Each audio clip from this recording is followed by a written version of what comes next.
Nerdrotic.com.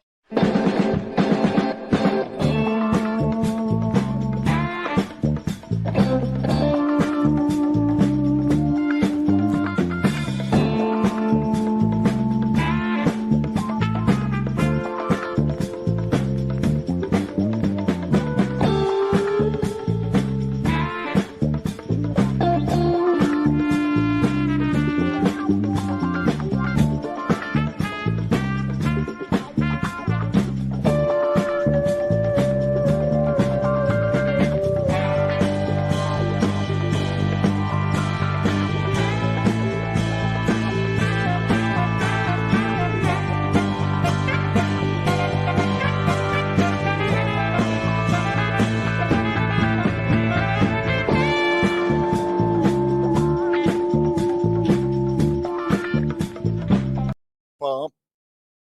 Because it's not the Nerdrotic Nooner. It's a Square Up.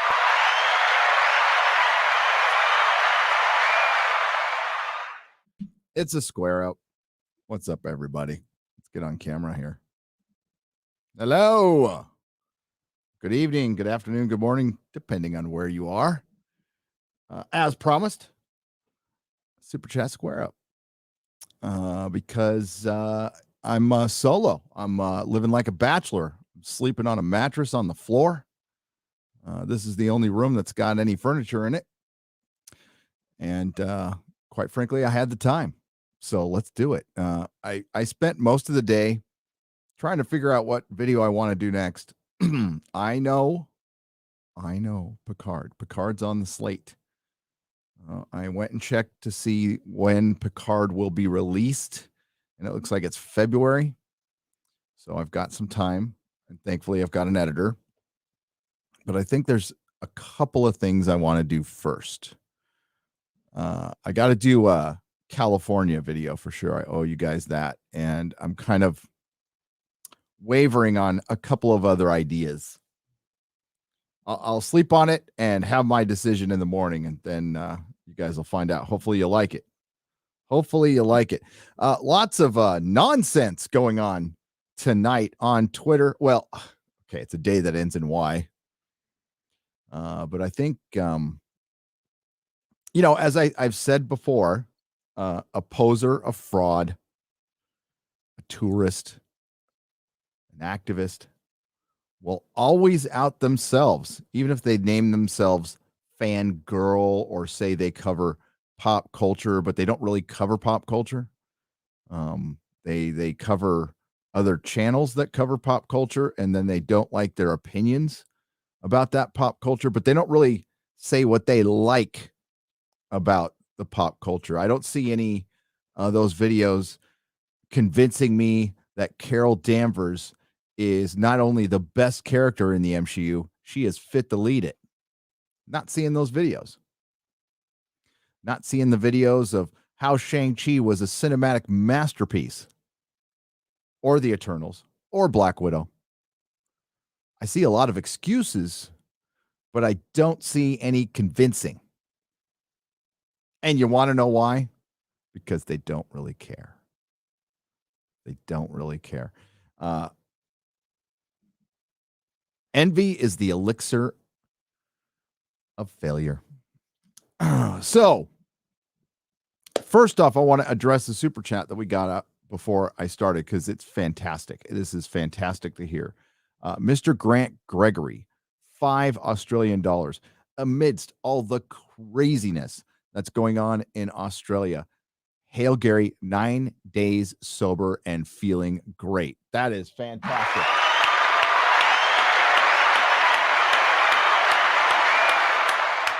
You got over that initial hump. Those first 72 hours are a bitch. Now, depending on what you're getting, so I don't want to get too personal, but depending on what you're getting sober from, it can be arduous at best. It can be horrific. It can be nauseating. Opiates are the worst. They take a good amount of time to kick. That's why I would recommend, depending on your usage, not to try to go that on your own. Try to find a detox facility at least. There's a lot of free ones out there that you can go to. Or if you can find a place that will bill you later, it's worth being sober is worth every penny. I'd watch out for a lot of rehabs, though. A lot of them are fraudulent. A lot of them are shysters, boondogglers, and that's tough. There's nothing I hate more, and I don't hate a lot of things, but it's people taking advantage of people when they're at their lowest. Um, con men are really good at that. Met a lot of those in prison. Met a lot of them. Met a lot of them in my drug days too, which I'm grateful for now because I can sniff them out in a room pretty easy.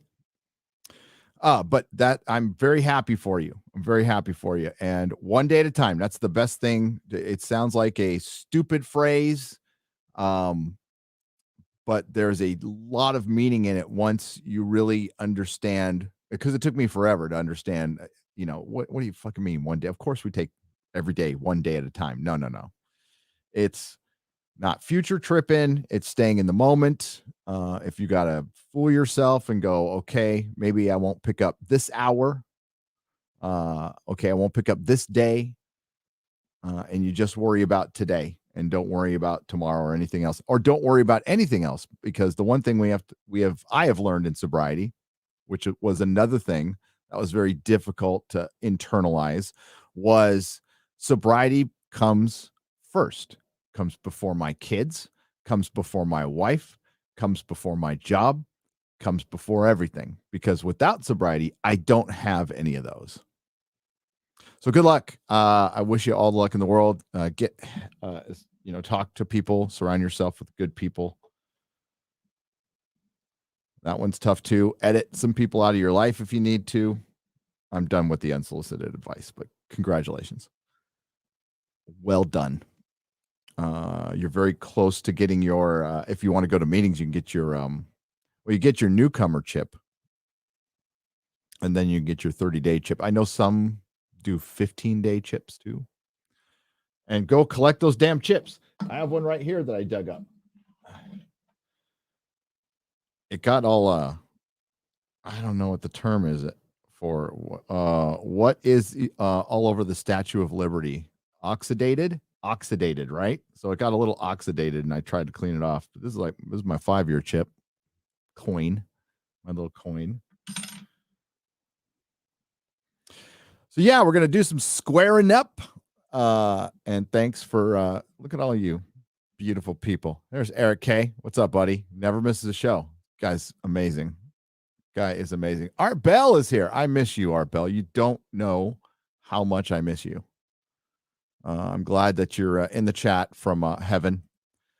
One of the greatest talk show hosts ever. Best interviewer I've ever heard. Never shamed his guests. Would listen to the craziest shit in the world and make it compelling. And I always talk about the quickening. The quickening. And you know what got him? Dope. Pfizer. So fucking sad. And I almost got rushed too.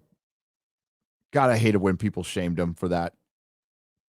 It shows you how inhuman politics can be. But anybody can get hooked on that stuff because they made it so you can get hooked on it. They got caught. They had to pay the biggest settlement. Pfizer had to pay the biggest settlement of any drug company, like in the billions, because they made it addictive, and they still make it addictive, and they bribe doctors to overprescribe it.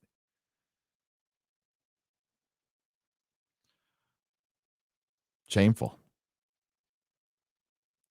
It's supposed to be anonymous, so I'm not going to, of course, say his name, but I was in a group with a doctor who not only was addicted to that stuff, he was overprescribing it, got involved in all kinds of shady stuff, did a little jail time. And I was in the group meeting where this guy just broke down, just overwhelmed with guilt.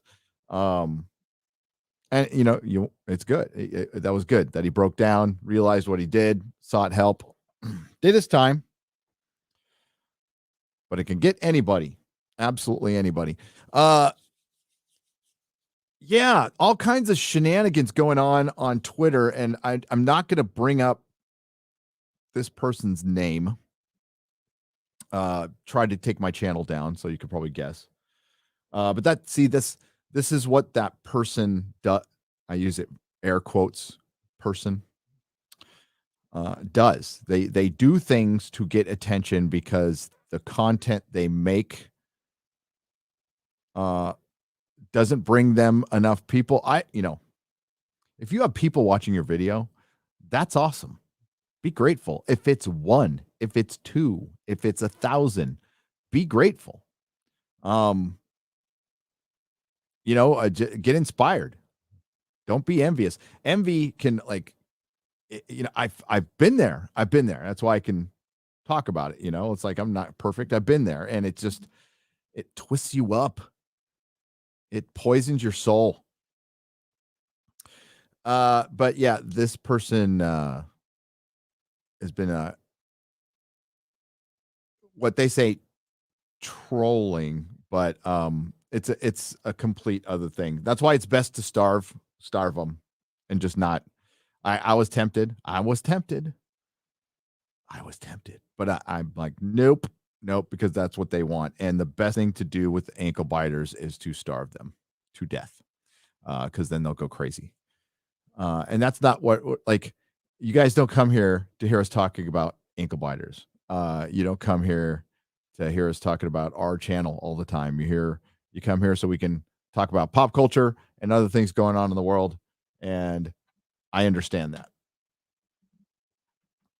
With Tim Pool, with the Jack thing, to a certain point, I completely understood why he didn't say anything, but then there's a point where you got to, I've even had to address drama. So you have to do a live stream, do something, address it once, then move on. But I understand and respect that Tim wants his channel to be about the news and not necessarily about Tim. And that's the way I feel about my channel too. Be about the news, what we see in the news, not really about scooping. Don't do the scooping thing. There's been some scooping wars, I guess. That's been interesting. But yeah. And then Tim Pool got swatted. Jack Murphy, yeah, he got outed pretty hard. And I guess you can, I guess he's laying low now. And it depends on what he does next. But that's what goes on here. Okay. That's why it's the most important thing to me and this channel is integrity. People might not like my takes, but they're mine. And that's all I can say. And so it's tough, because there is a lot of shysters out there in the world, and there's a lot of shysters out there on YouTube. I mean, I can't say who they are because I don't talk to anybody. I generally keep things pretty tight. Hang out, talk to the Friday Night Tights people. That's about it.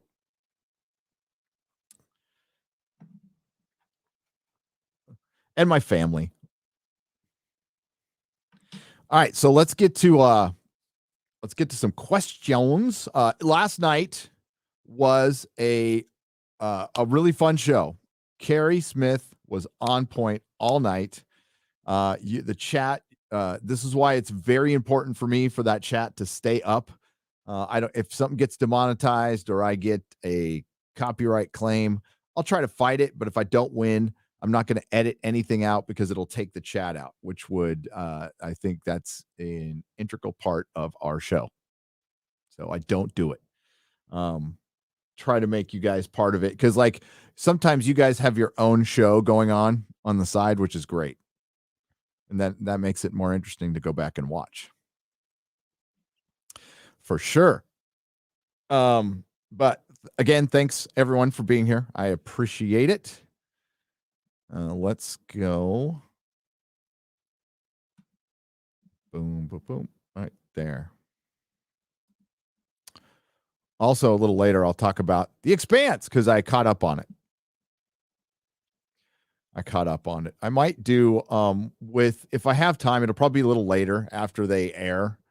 And it'll either be on Nerdrotic Daily or I'm not sure if it'll be on the main channel, but I will do a review of the season 6 of The Expanse.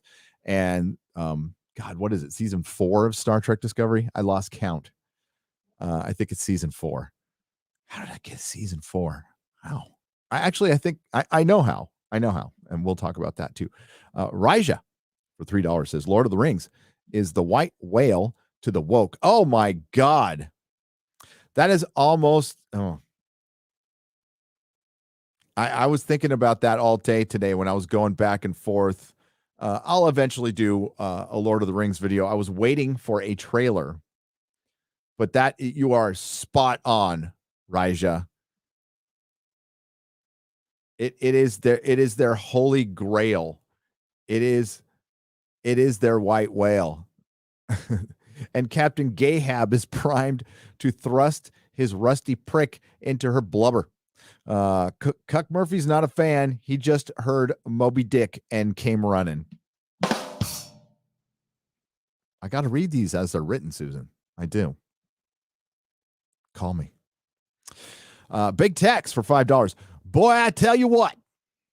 I got to get all my I don't know. I'm going to learn through osmosis how to be a Texan.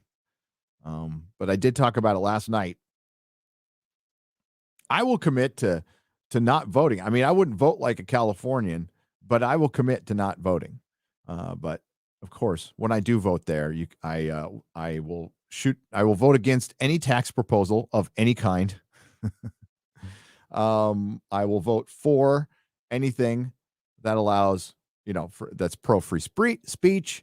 I will vote against anything that tries to restrict any of your rights, including your gun rights, even though I don't have any.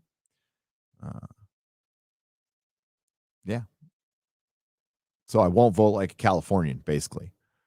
Gomer Kyle, 79 for $3 says, hey, they say we are dumb about science, fucking retarded fools. Yes. What do they say about the liar? The liar is always accusing people the liar is constantly accusing people of lying, and the sheetarded are always accusing people of being sheetarded. Human Kirk for $3. Gary, that woman eating with a bottle on her face, 100%. It's a joke. She's Russian. They don't mask. It's a joke about Americans. Oh, it was? That's even better then. Okay. That's so that video we showed was a parody, which makes it even better. Good on her. But here's the deal. I don't feel bad for falling for it because I don't know, just go to Libs of TikTok right now and tell me you won't see something just as crazy. That's awesome though. Well played, lady. Well played. What did I hear today? That some sexual predator got sent in Russia to there's like a special penal colony in the Arctic that they send them. What that must be the worst place to work at. Oh.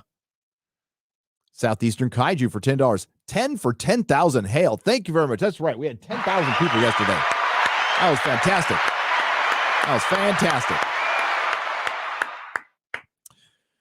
Yep. How am I supposed to say this one? XM202. Wow. How's that for $10? We'll trade for coof tests and 20 rolls of shitter paper for the CW. You might be overpaying there. Babylon Bee had a good headline today. Man addicted to COVID test said he can quit anytime he wants or something like that. It was pretty funny. I retweeted it. Inakmaman for $1 says, oh, that's part 2. So let's go to part 1 first. Inakmaman for $1, part 1. Have no problem with you loving pineapple on pizza, Gary. To each their own. My favorite topping is your favorite food of all time. Shrimp. Ugh. I love shrimp pizza. I love shrimp pizza. I don't just love shrimp pizza. There are many great ways to have shrimp, such as, oh my God, you're making me sick. Shrimp gumbo, cocktail shrimp, fried shrimp, kung pao shrimp, shrimp flavored toothpaste, shrimp scented candles by Gwyneth Paltrow, shrimp peanut butter, shrimp skin coats, shrimp skin hats, shrimp skin condoms, exoskeleton for her pleasure. Oh my God. Shrimp toast crunch, the taste of the sea, turns your milk into cocktail sauce, shrimp-based religions, and shrimp jack tearing tug speedman. Sorry, I lost the plot there. The point is, put shrimp on your pizza, Gary. No. No. No. Nada. Hell no. Thank you, Inakmawan. That was beautiful. Ben Rao for $10. G'day from the Communist Republic of Australia, where we beat old ladies and lock up tennis players to keep everyone safe. Stop laughing. Just kidding. Laugh or you'll cry. Love to all the Friday Night Tights guys and girls. P.S. Ryan is the GOAT. Ryan is my boy. Marksman for $10. January 6th will forever go down as a day to be remembered. The day the people set their capital on fire and forced their president and parliament to resign. A day of boogaloo to never be forgotten. God bless the brave people of Kazakhstan. Fight on, brothers. Yeah. January 6th. 9/11 times 100. Gibbering Gibbons for $5. Tuscan Raiders are more like the Afghan tribes than the Native Americans. They are like Pratchett's Deregs. Terry Pratchett Deregs. Boba Fett. I'm not watching Boba Fett. I'm not going to watch Boba Fett. I haven't watched anything Disney Star Wars this year. It hasn't harmed the channel. It's probably not good because I cover pop culture, but I'm still not going to watch it because I don't care. And the reason I don't care, there was a tweet by a young lady today. That one I was talking about. Her name is Fangirl something. But she was in some argument with some other people complaining about people saying that Boba Fett is coded or culturally white and it's a white savior story, and she said it isn't, and then she said white supremacy is a hell of a drug, and then she went on to say what I thought was a good description of what I believe Boba Fett to be, kind of like when the Mary Sue, I think, gave a proper description of Terminator Dark Fate, and I read it and I said that's exactly what it was. You know, the Terminator was a drape apologist to the point where he was a draper. And it's the subtleties you got to look for. So it's Fangirl Jeannie or Jeanne or Jeannie. It says, but it had all the hallmarks of white savior story in quotes. And she said, you're so close, but you missed it by a mile. It does have them because it's subverting them. The power dynamic is balanced. Respect is shown to the culture. The outsider isn't superior to the natives. No white people. Come and watch Disney Plus, where you can see respect shown to cultures, where you can see power dynamics balanced in George Lucas's Star Wars. In other words, Disney Star Wars is going to fix everything wrong with George Lucas's Star Wars. So this is where they miss the plot by a mile. None of us care what the skin color is of a character, of a make-believe character. We do care about the old characters And we like them to remain the way they were, or at least start out that way from the source material instead of subverting everything. If you want to make new stories, make new stories. You can't, though, because nobody would want to read them, watch them, or listen to them. That's why you have to hitch your woke ass wagon to an established franchise. And fans don't think like this, activists do. Fangirl Jeannie probably sees Luke Skywalker as a white savior after she went to insert here studies class. It's Disney.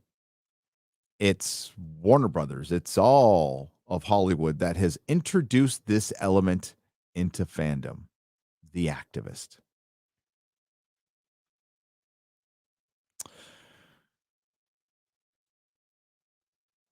So when yours truly or somebody else says, hey, we really like Luke Skywalker. Well, we know better than George and you, and we wanted his journey to end in abject failure because that's a more interesting story to me, somebody who couldn't give a wet slap about Star Wars. And Disney thought Luke, Han, and Leia were replaceable. Yep, that's just like, let's form a new Beatles. Let's just find 4 people who can play instruments and we'll form a new Beatles. They're not replaceable. There is a hardcore Star Wars fandom that likes the EU, but the vast majority of people in the world who know Star Wars think Han, Luke, and Leia, Darth Vader, Chewbacca. That's it. You don't have to always tell stories with them, but as long as they were respected, I would argue that Star Wars would be in much better shape if Han, Luke, and Leia, if at the very least, if you had to kill them, they went out like champs, not like failures, not walking into a lightsaber or ODing on the Force.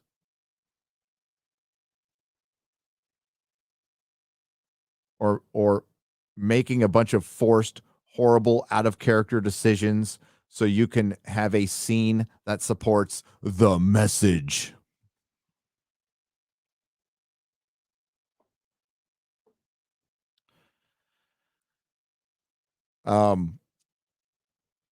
What did one of the trying to remember what one of the comments said? One of my on my one of my Hawkeye reviews, there's 2 parts. Somebody accused me of being gay. Because I wanted to see Jeremy Renner over Haley Steinfeld. As they like to say in Hollywood, there's a lot to unpack here. I don't watch Disney Plus shows to jerk off. Haley Steinfeld was desexualized. Not that, I mean, she's tough to desexualize, but they managed to do it. Just personally, from my perspective, obviously an attractive person, little young. I know she's a full-grown woman in her mid-20s, still a little young. I'm like 30 years her senior. That's not why I watch Marvel stuff. I want to see superheroes kicking ass. Now, if they want to put Haley Steinfeld in like a comic costume that sexualizes her a little bit, all right, doesn't make the show better. Doesn't make the show better. Makes no difference on the show. It might make watching it a little easier, but that's about it. But happily married man. I don't know if my wife's watching or not. I've had girlfriends. I've had relations. So I don't need to get my rocks off in a fucking Disney Plus show. And wow, what a homophobic statement. Jeez. Where was I? So yeah, Fangirl Janine, actually, I think she described Boba Fett pretty well. The power dynamic is balanced. Respect is shown to the culture. The outsider isn't superior to the natives. No white people. Yeah. So, but how was the show? Was it good, or is it just shifting power dynamics? Is it being used to be anti-colonial, anti-patriarchal, anti-male, anti-masculine? That's why I'm not bothering.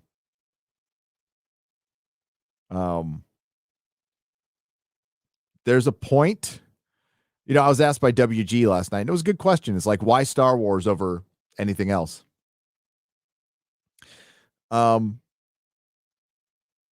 Because deep down, I think there is the possibility you could correct Star Trek, Marvel, and a 0.00001% chance maybe with Russell T Davies. We'll find out when the new Doctor gets picked. That'll answer it right there.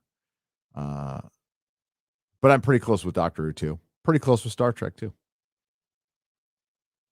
I am.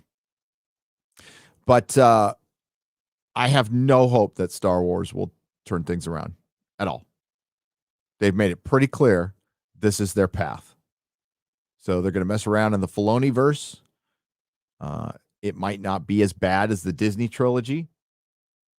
It'll be mediocre, reasonable facsimile Star Wars that doesn't do much impactful outside of what happens in the Disney Plus series without moving anything forward. It just sounds bland and boring to me.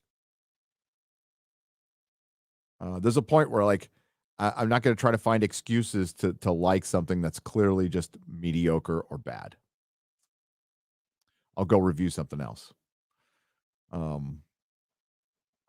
There is an older show. That was one of the things I was tossing around in my brain today. It's like, do I want to? Because once I make the decision to make a video, it's 4 days. 4 days of being locked up, record. I'm not complaining. I love it. But that's my commitment. So if anything else pops up, it'll have to wait until after that 4 days. And then it's, another 3 to 4 days for Perry to work on it, especially if it's a review and it's long. Now, if it's like a shorter video on an article, that's easier. But this one's going to be a review. I thought the Drinkers review of The Witcher was good. What everything he does is good. I was thinking long and hard about doing a nice long one on The Witcher. See, I want to like The Witcher. There's potentially a really good show in there. And it's frustrating because the showrunner is just making bad decisions, and they're purposeful. They are bad decisions in the name of the message, and they're not good creative decisions. And that's when you can tell that the writers are self-editing in Hollywood. They're restricting themselves. For example, you can't have slaves in Star Wars anymore. Why the fuck not? Well, that would be, supporting slavery. No, it wouldn't. You want your bad guys to be bad. Bad guys enslave people. That's why it's so much better when you defeat the bad guys who are enslaving people. But that could be a white savior. But it's like, you're not a fan. You're not a fan.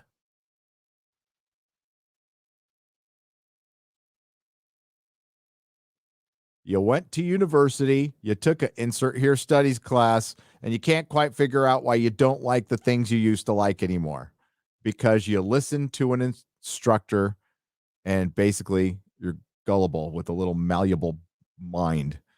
God, trade school is such a better option right now.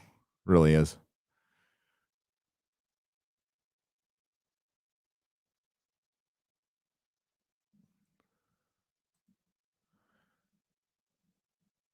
Where was I? There we go. Boba Fett is my number one favorite character. I avoided watching the show until I could borrow an account.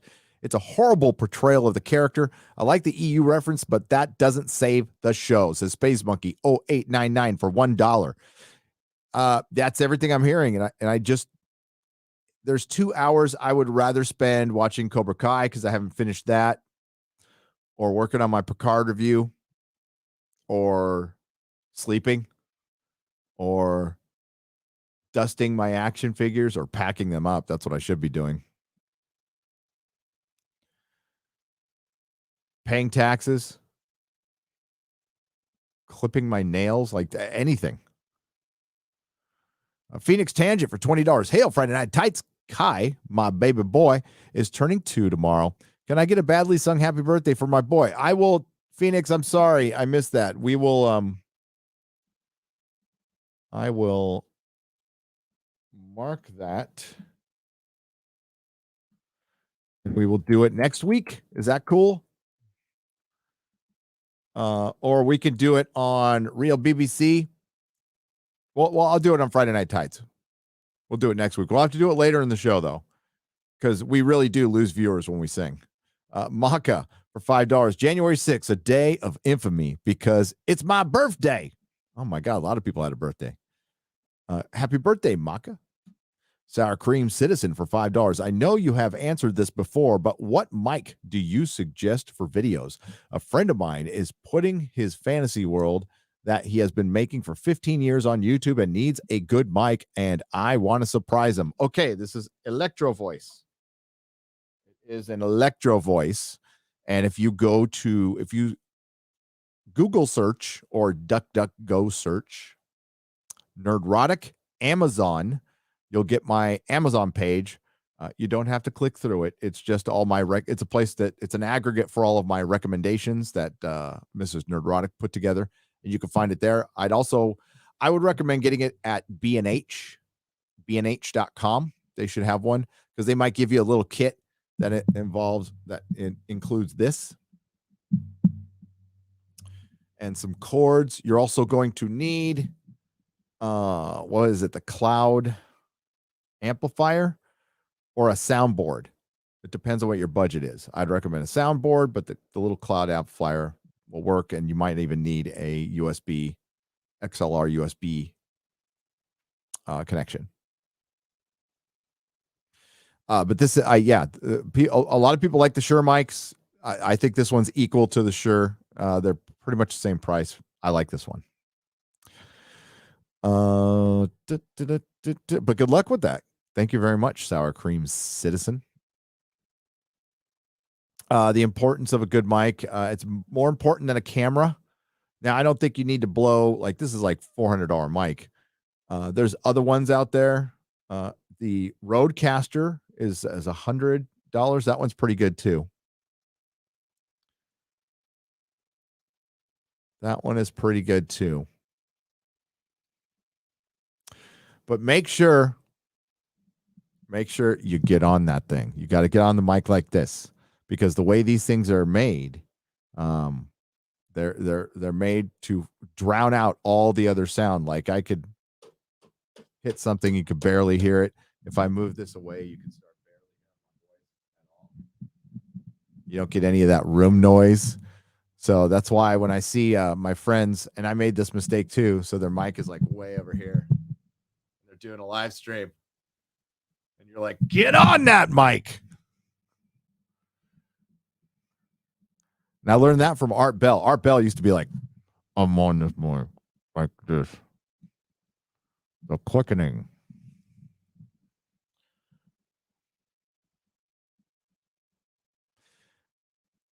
Tumok Burninator for $5. I don't know how we got into this timeline, but it's CERN, obviously, but it's going to take all of us grounded in reality to unplug those we can from the Matrix. You're right, Gary. It will take a generation to recover from this insanity. Yep.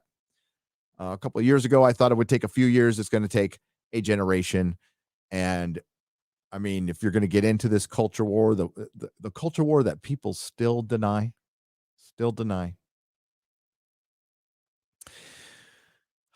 you've got to be in it to win it.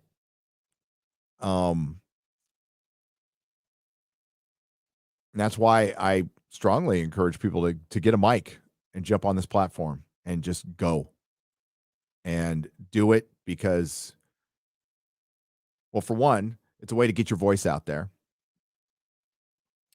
And if you get through to a couple people, then that's great. Or if you just want to do it as a hobby and you don't want to get involved in the culture war and you just want to like review television, do that too. It's fun. It is a blast.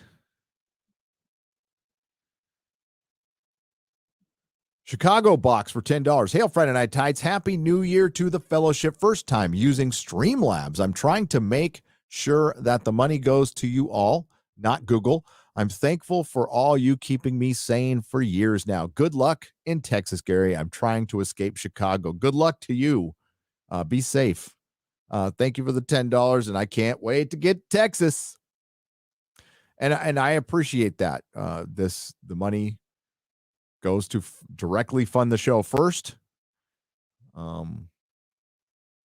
Everybody gets a piece of the pie.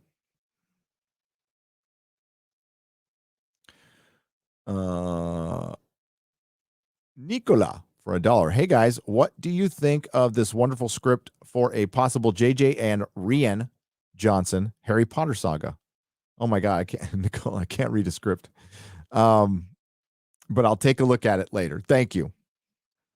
Thank you. I'll mark that to take a look at it later.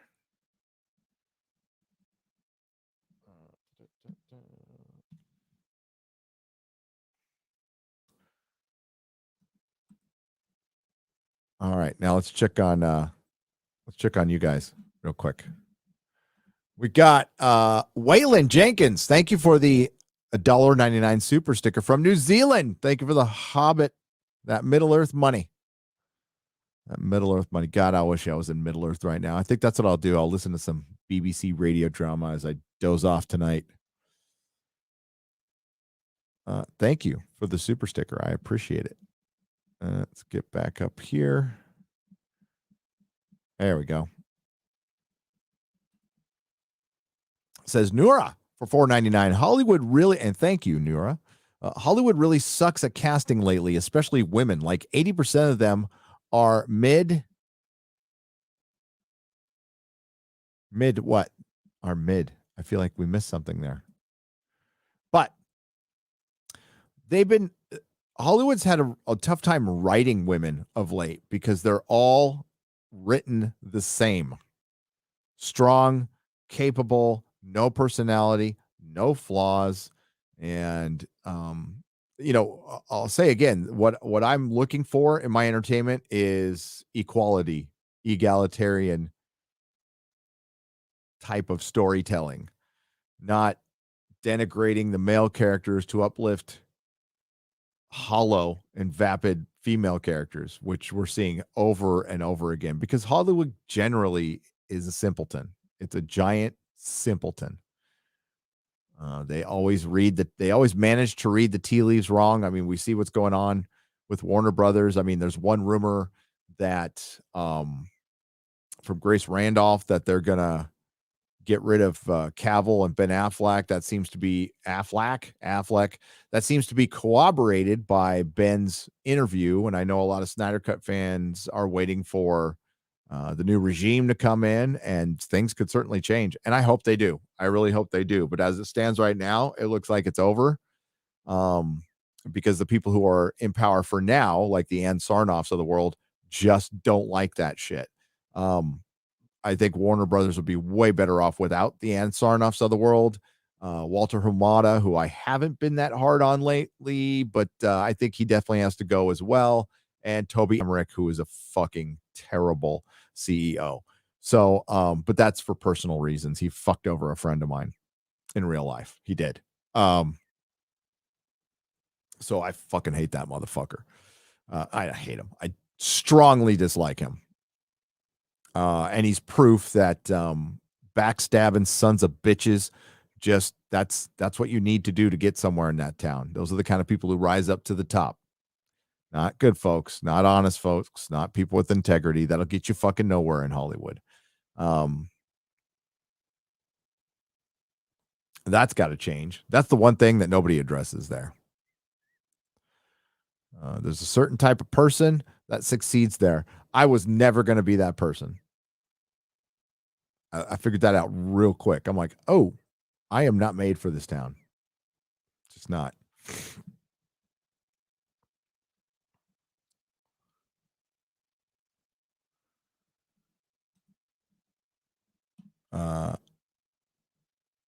Graph Tanker 98 for $4.99. Thank you. Keep it up, man. Iraq and Afghan war vet. Oh, well, thank you for your service. I'm glad you made it back. And you get me through the hard days. Long time follower. I appreciate it. Thank you very much. And again, thanks for going over there, doing the best you can. Thanks for getting home safe. Truly. And thank you for the $4.99. I appreciate it.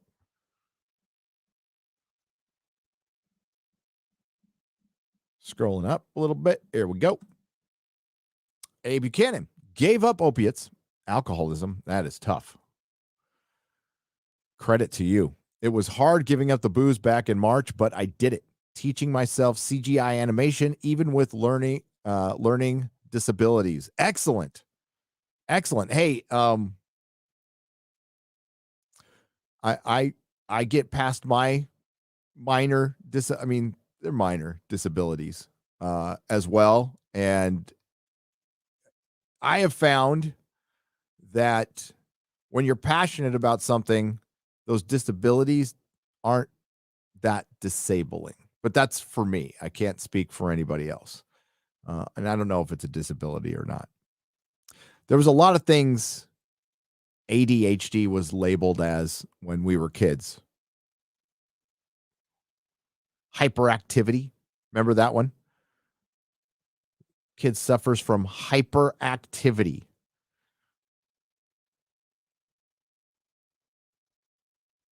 Good luck to you. And thank you, A. Buchanan.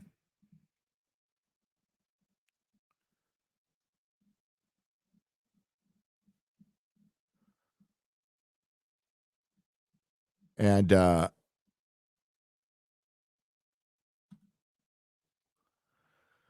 Wayward Noodle, thank you for the $20. I appreciate it. Nothing to say there, but thank you. If you want to say something, let me know in the chat.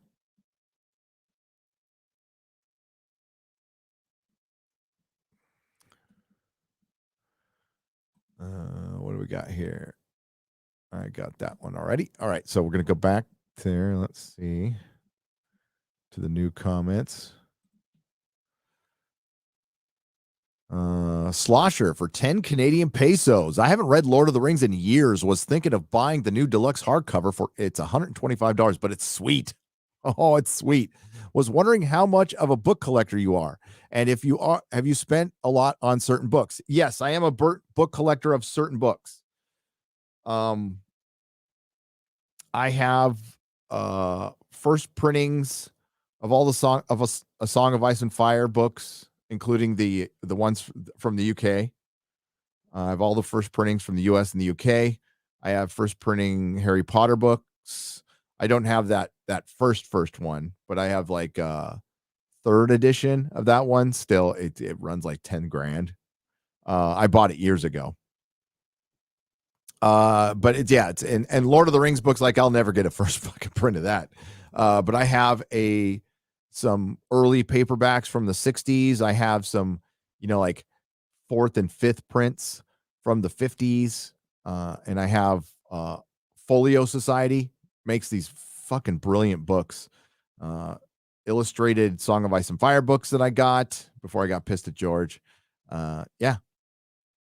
Book collector, comic collector, love. I like oversized books, like giant oversized books. But yes, I do. I would recommend it. Audiobooks too. Big time in audiobooks. Elric is going to be on audio on Audible in a month. I'm so excited about that.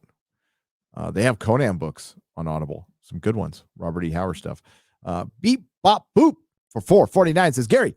If you had to predict at this point in time, what will be the best and worst movie of 2022? The 355 might be the worst. I think the 355 is an example of like it should be a parody of everything wrong with Hollywood of the last 2 years. I almost want to go and review it. I'm this close to going tomorrow morning to watch that piece of shit. But I won't have time. I want to see the King's Man. I want to go see that. I think the best one's going to be the hardest one to figure out. Top Gun. Top Gun.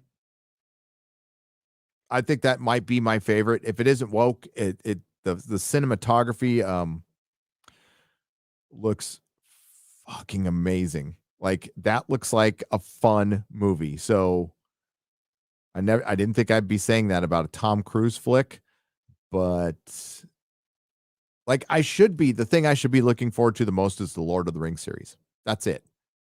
I should be excited about it. I should be counting down the fucking days. I should be doing video upon video of like the production and behind the scenes. But honestly, there isn't very much, or I would be. I've tried to provide you when there is something big, I make a video on it, and there just hasn't been anything big. There's been a lot of controversy around it recently, probably enough for me to do a video. We'll see. It depends on like that'll probably be like quick Nerdrotic daily one. But the worst thing I think is going to be it's not the Marvels that's coming out. That's coming out next year. I think it's going to be Echo or Miss Marvel. Probably Miss Marvel. And I'll probably get the most clap back on that. But it just looks cringe. I mean, there's a way you can make Miss Marvel. If you just make it like a fun little kid adventure. But you saw it in the trailer. It's gonna go there. It's there's no brown girls like me aren't heroes. Like that's the first fucking words she says in the first trailer. So it's on because it's statements like that perpetuate that we live in a white supremacist society and there's marginalized people. And yes, there is. There are people who are marginalized. There are individuals who are marginalized. There's also people who marginalize themselves, individuals who marginalize themselves. There's also people who are very successful because we're all individuals. We're not these groups. They're trying to make us into these little groups to divide us. And they have really othered, to use their terms, people on the right, people in the center, people who practice common sense. And they've done it through our culture. Ooh, man. But I imagine that the one good thing that I'm going to love is going to be something that sneaks up on us. Like, kind of like Squid Game did on a lot of people, right? I saw a list of what was coming out, and I wanted to like Doctor Strange too. I really did. And I still could. But that was the thing I was like going to say, this is and I still could like it. So let me word this. I was feeling like Doctor Strange, like I was feeling like Spider-Man. Like this is going to be good. Like I have no doubt this is going to be good. I'm going to allow myself, I'm going to open up my heart to hope this is good. I knew it was going to be good. I just didn't know it was going to be that good. And I felt that way about Doctor Strange because I'm a big Sam Raimi fan. Big Sam Raimi fan. Then I saw America's Chavez. Then I saw Scarlet Witch. And then just everything that Disney has had a hand solely in producing with Marvel, but they're one and the same. We get the same damn story over and over again. We get a bait and switch. A show can be about Falcon and Winter Soldier, and we'll focus more on Sharon Carter and all kinds of crazy shit. Or we'll have a Hawkeye show that barely has Hawkeye in it, and we're bringing in Black Widow and fucking Echo, and it's really a Haley Steinfeld, Kate Bishop show and not a Hawkeye show at all. And yeah, it's not going to be a Doctor Strange movie. Doctor Strange might be the bad guy, he might be the good guy, but like I think all the important work will be done by Wanda. Like Hawkeye was mentioned, he was talked about, he was prevalent, but he didn't do all of the important work in his own show. He was more of a MacGuffin, a vehicle to drive the show to other more important characters. Very, very similar to what happened to Geralt in The Witcher. Almost the same exact thing.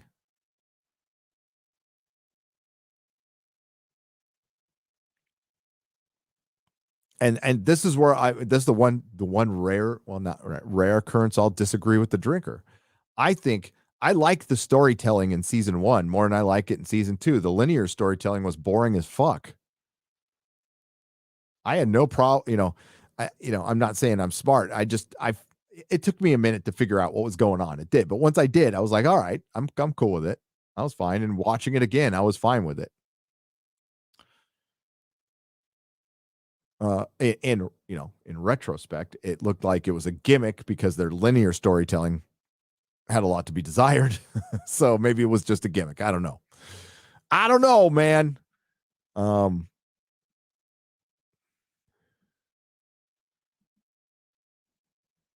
Pablo Papano says a lot for $5 says a lot of marginalized peeps in prison with no charges and not a single charge with not a single person charged with insurrection.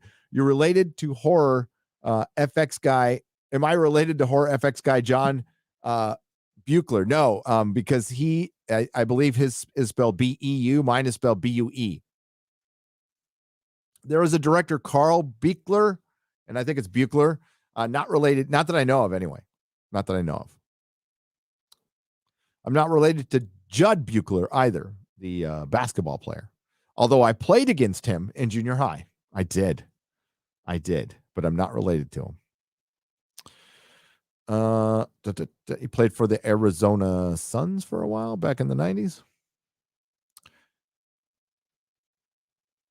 Yes, there is a lot of marginalized people currently in prison with no charges over the overblown insurrection to help the state and the state propagandizers push their false narrative. It certainly wasn't the greatest thing like to say that it's being overblown is not to say like, hey, I was all for it. I'm all for marching on the Capitol if we feel like we need to. And the peaceful protesters, the actual ones who were there, which was the vast majority, were there to protest. And they had every right to do that. And they should have. And I hope they do again. Because if we lose confidence in our elections, then we're fucked. And I think a lot of people have lost confidence. But to call that out consistently without near a mention of the cities that burned for days, the 20 to 30 people that we know about that were murdered, including that poor old guy shot to death, the security guard, left to bleed out in the street like a dog. Never fucking mentioned. Never fucking mentioned. So that's when you know they're full of all the fucking shit. Thank you, Pablo. Appreciate you. Oh my Lord, what's going on here? This is a square up. You do know that.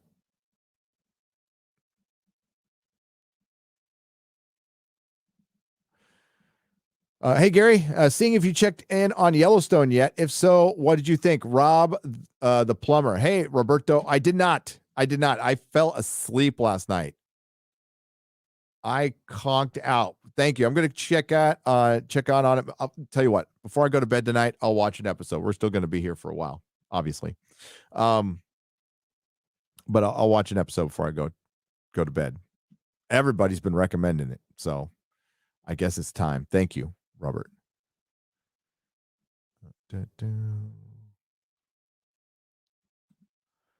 The best race is the most lactose tolerant race. I don't know. Nora for $4.99. There is no best race. Unless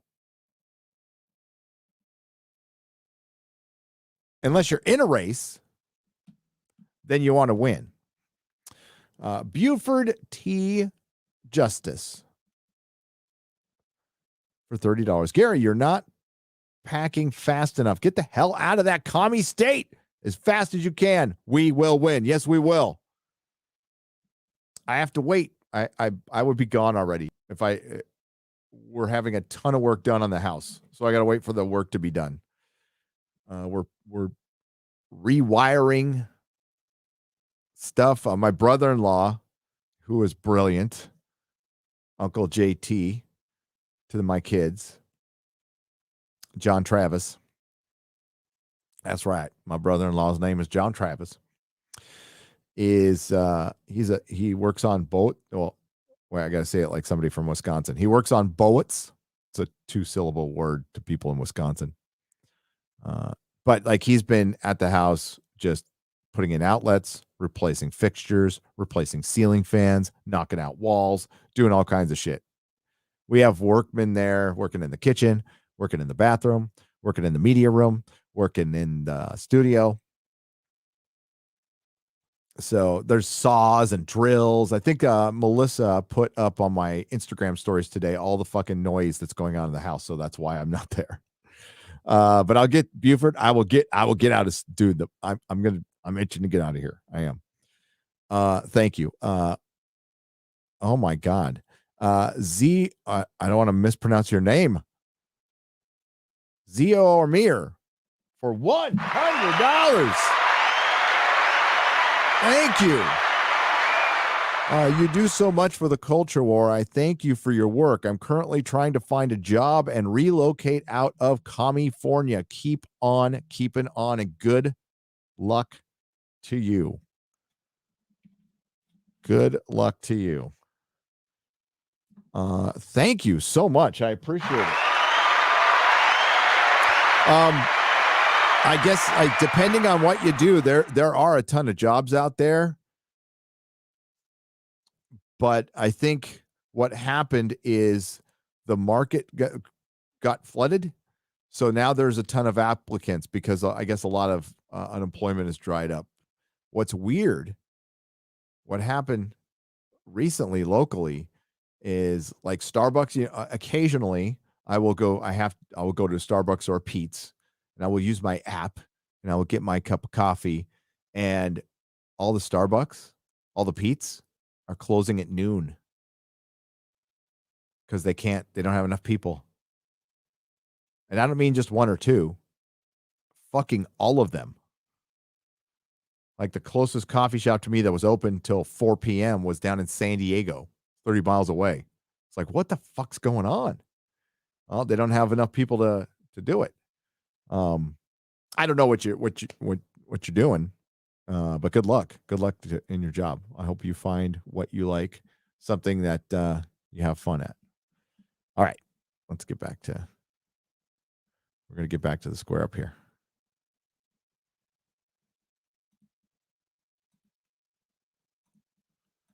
Boom. Shout out to Quarter Black. Miss him tonight. Pray for his wife to recover quickly and the baby to thrive. White pill or get the fuck out, says Jeremy Norris for $25. Damn straight. Yeah, Quarter Black. I don't know how much he's talked about this, so I don't want to put him on blast. But Quarter Black's wife, who is pregnant, is not doing well right now. Quarter Black had the coof, and she had the coof, and she got pretty sick. She's got a baby. Doing okay for now. I haven't talked to him today. Doing okay. So yeah, thoughts and prayers to Quarter Black for sure. Thahamabob X for $10. Since you're aware of the woke stuff, how do you know when you are attending a lesbian Thanksgiving? Everyone eats the pie. No one wants the stuffing. I'll give you that one. Okay. It's a super chat. Brandon Rabin for $50. Far Wars, a new dope, starring Lars Breeson as Ham's torso. Gotta smoke a bong and save the Whoopi princess Chubba Womp Womp, a non-binary trans species sea lion. CLM, sea lions matter. Sea lions matter. I'll give you that. It's $50. I'll give you that. See, because Disney Star Wars is shifting the power dynamics in Star Wars. It's so exciting. It's culturally, we have a culturally sensitive Boba Fett now, who people are saying is culturally white. Nobody's fucking saying that. Now, the first guy to play Boba Fett, Jeremy Bulloch, was white. But they got, what was that kid's name? Brad Logan? Brad Logan? He was Maori.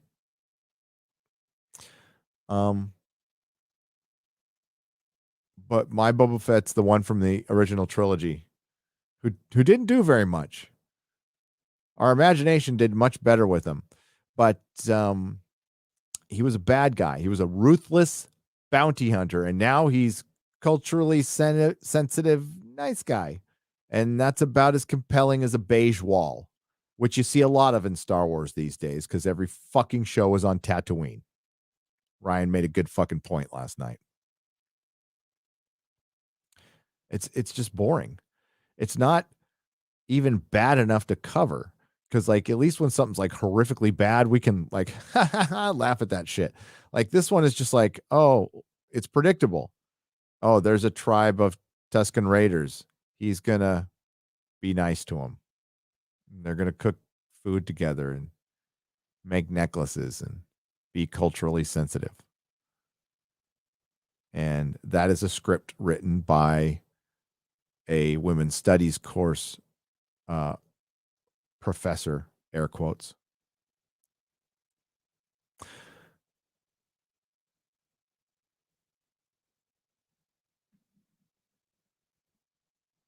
What's the Kyle Cluckin for $2? My favorite starship wasn't real.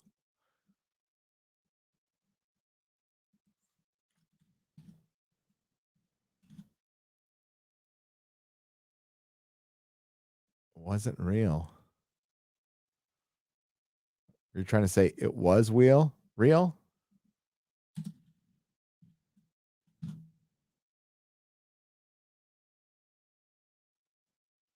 Oh, it's Romulan. That's why.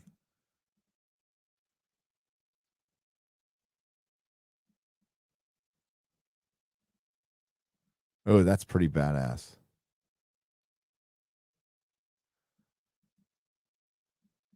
Oh yeah, I've got that toy. I'm looking at the Romulan shit. Dean J for $10. My favorite ships are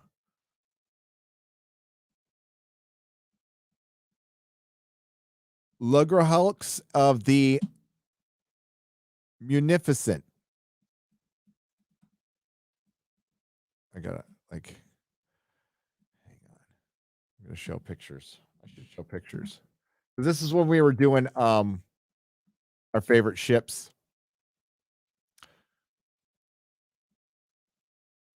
I don't think that was spelled right though. Hang on.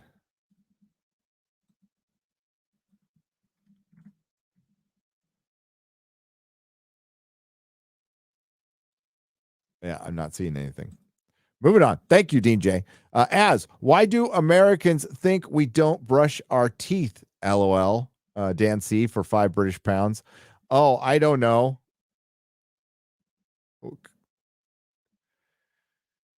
Because we watched all your TV and PBS from the 70s. That's why. Gita Singh for $19.99. Courage is contagious. Keep it going. Let's hunt some mork. Hash brown heartfelt. Thank you, Gita, for the $19.99. Dermy Wormy for $2. X-Ray Girl's dog looks like Lori Lightfoot. I ship Ryan with X-Ray Puppy, says Mud Crab for $5 Australian. We all do. Gerald Armstrong for $5. You missed my super chat from the beginning of the show. Well, I don't know, Gerald. We get to we have an order, so we try to prioritize it by price and get down as much as we can. Um, and sometimes we get to all most of them, and sometimes we don't. Sorry, but X-Ray Girl tallies them up, and that's what she's doing during the show. She's tallying up all your super chats, Gerald. So we have a record of all of them. Gerald, thank you. So I'll get to it's, and this goes backwards. So we'll get to yours tonight. Hail Grand Admiral Thrawn and Darth Angelus for $5 says, Virochana Asura. Superman if he wasn't scared of green rocks for $5. I have obtained exclusive footage of Ryan's trip to the Star Wars Galactic Cruiser Hotel. It's on the FNT thread.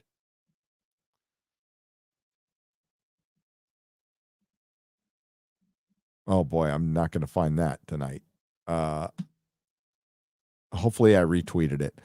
Cooking with Ruthie for $4.99. Listening from work. FNT, great show. Thank you, Ruthie. Hope you had a good day at work.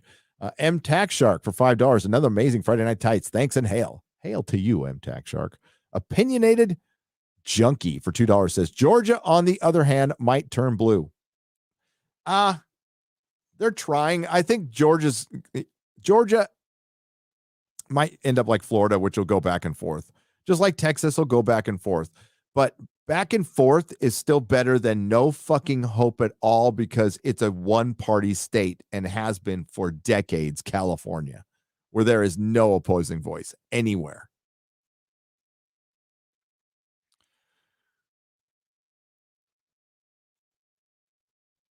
But if we want stuff to, you know what, ideally, every state would be purple. As long as what contributed to the purple was at the very least the classic liberal, which is a dying thing.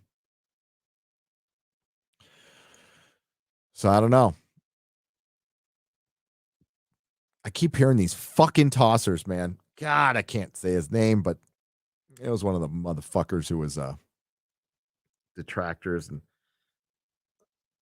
they were trying to throw out comic knowledge that they were obviously gleamed off of fucking Wikipedia, talking about Carol Danvers. And she was looking for a women's lib magazine in one of her comics. Yeah.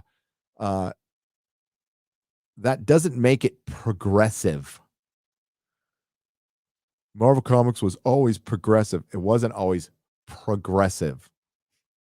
It was liberal, but it wasn't always progressive.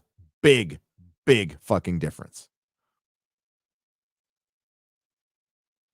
You know who did the best breakdown? Oh, people get mad at this, and I don't give a shit, of what the difference is Glenn Beck about like 6 or 7 years ago.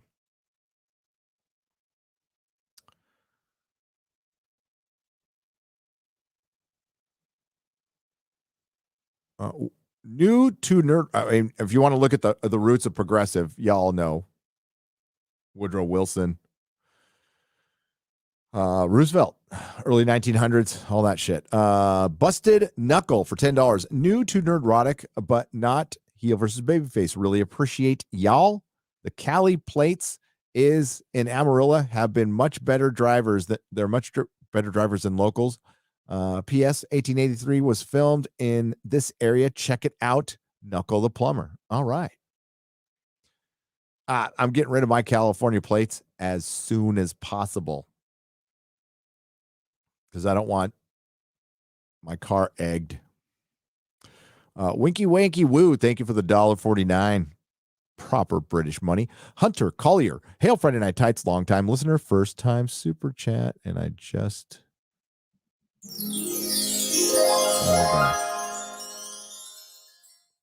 work has been rough this holiday season, so I'm out of the loop on all things Star Wars. As Gary, what is Kathleen Kennedy's employment status? She is still in charge of Lucasfilm.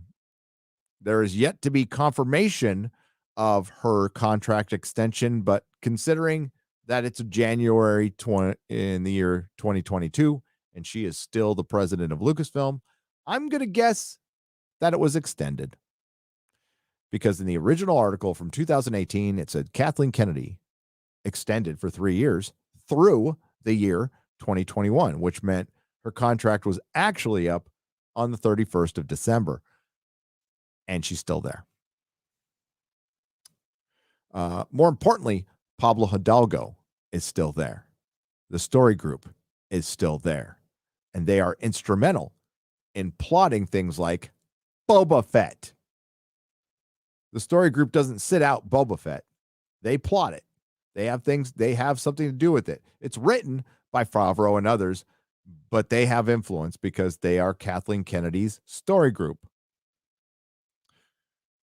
I wish it weren't true. I wish they were fired. I wish they were all gone. I wish Star Wars was actually turning around, but after they fired Gina Carano, and I was barely hanging on then, I was pretty fucking checked out prior to The Mandalorian. The message to the fandom was clear. So, I mean, if people want to watch it, I'm not shaming you. Watch what you want. Enjoy what you like. It's a short life. If it brings you joy, that's great. I'll just tell you why I don't watch it and I don't review it. I don't care. And I don't care. And I don't pay for any of it. And I wouldn't pay for any of it. Because if I paid for it, I would be helping it continue. These Twitter job notices sound more like personal ads than job offers, says Ninja Hamster Up Rising for $5 Australian. In lieu of January 6th, I have taken to flagging propagandist videos that are factually incorrect as misleading content, starting with BSNBC insurrection videos. It's about time we did, and it only takes a few seconds. Bianca Blast for $20 Australian. I can't. Oh, God, as much as I'd love to support it, I can't. It's against my DNA to do that. But I would never tell somebody what not to do. Mika P for $5. And thank you, Bianca. 3 things to say. Amazon gave Isildur and Anarian a sis. You should add Mannix on FNT episode sometime. I'm going to college. Wish me luck. Good luck. Good luck. Yes. And, you know, when I think of J.R.R. Tolkien's work, you know what the first thing that comes to my mind is? Not enough characters. Silmarillion, Unfinished Tales, Lord of the Rings, The Hobbit, really light on characters. So I think it's good that Amazon filled in a need, because Lord of the Rings really didn't have enough characters. Fucking A. You do know that messes up everything. You do know that Tolkien thought of everything. Geography, the fucking tides of Middle Earth, phases of the moon, ancestry. Aragorn has a family tree, and she ain't on it because she doesn't exist. By the way, she's female, meaning she gives birth to little humans, which would expand that tree. And I could see these fuckers. There's a secret descendant that we didn't know about. Oh, don't think they won't do it. All they had to do was adapt the characters that Tolkien provided. You didn't need to add anybody. If they needed a female character, I promise you there's one there.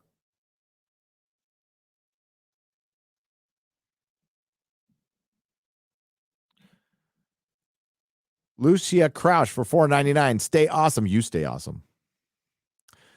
Evan Griffin for $19.99. Hail Friday Night Tights. Question for the team. Can we get a GIF of, or a GIF. I say GIF. I don't know if it's right or not. I don't care anymore. Of X-Ray where she plays Mark's leg like an instrument for large supers. It'll be like Take on Krista. You all have made terrible. You all have made terrible last few months more. You have all made a terrible last few months more bearable. Oh, thank you, Evan. You guys have too. Thank you for the $19.99. So you want to have X-Ray Girl play Mark the Cyborg's leg like an air guitar, like a guitar, like play a Van Halen song, and she pretends she's like Eddie Van Halen. May you rest in peace. I wonder if I could make her do that. No, I wouldn't do that.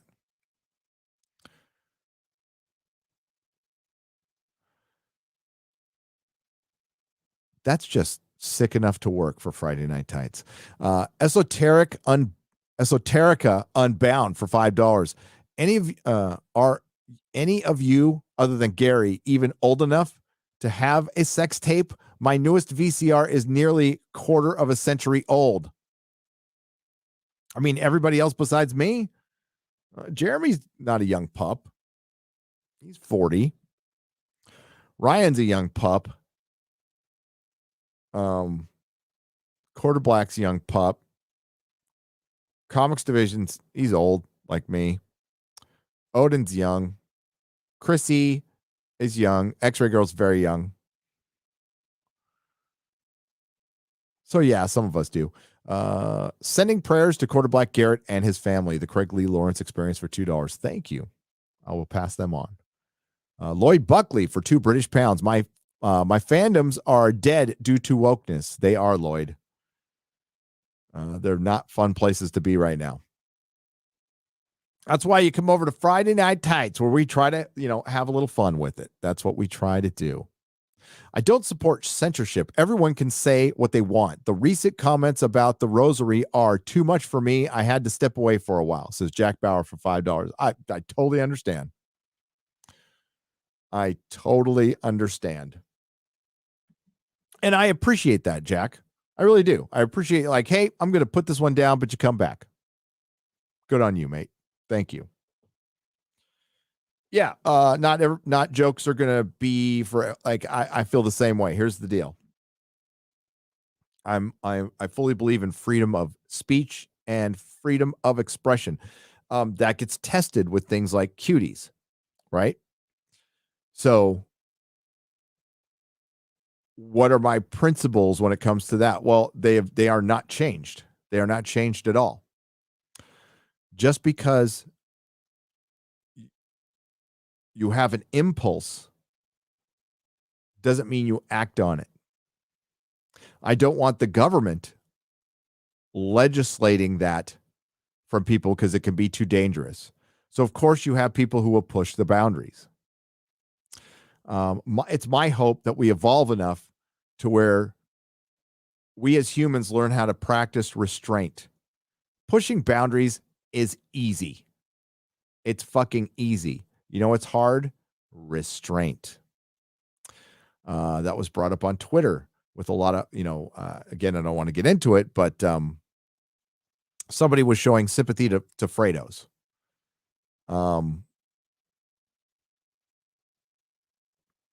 Maybe it's a character flaw. Don't really care. I have none.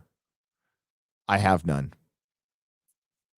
the reason I have none, and I have no tolerance for them, is because it's too dangerous to have that. You got to weigh it out.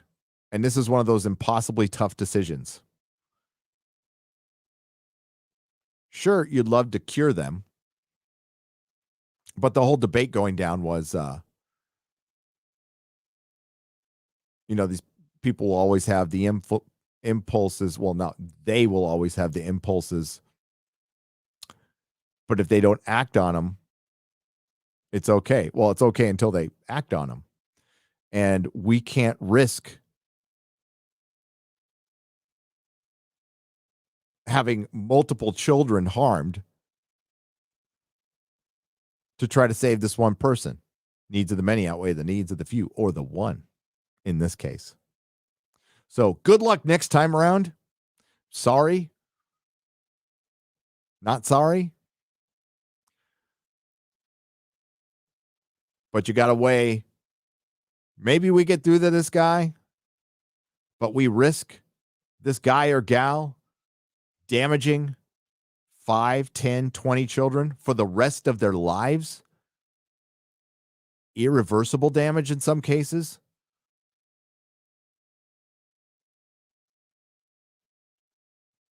With that kind of abuse, at the very least, they're going to therapy. Very good chance they're going to get into substance abuse. Another good chance that they're going to pass on that abuse. Suicidal. Or just broken. Maybe they don't get hooked on drugs, but they're just depressed and they're stuck in life. And that's because some adult made a conscious decision to not show restraint, and for a brief moment's sickening, disgusting pleasure, they're willing to ruin an entire life or multiple lives. We can't risk that. Sorry. Again, there's laws on the books. We don't want to have any preemptive laws because those can be used, unfortunately, to do some very dastardly things. It's a very complex subject, but sometimes you got to make the tough answer. And you want to rest on the side of caution, and caution is protecting kids. A society that can't protect its kids is no society at all. And there have to be rules.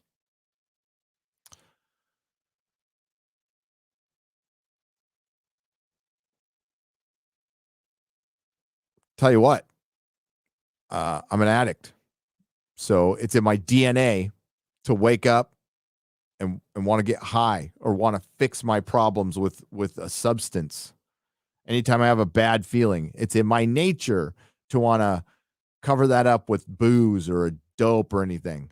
That impulse is in me every day, every single day, and I don't act on it. And you want to know why? Because I know how that story fucking ends. And it ends up with me not just hurting myself, hurting other people. Getting behind the wheel loaded. Or freaking being knee deep in hookers and blow and running out of money and want to rob and steal to get some more money. Like, that's where it ends. So you know what I do? And I don't want to lose my family or anything. I'm a father. I have responsibilities to a child, still one child, one's grown up, but another one absolutely relies on me. So I just don't act on that. It gets easier over time, but it can be very difficult at sometimes.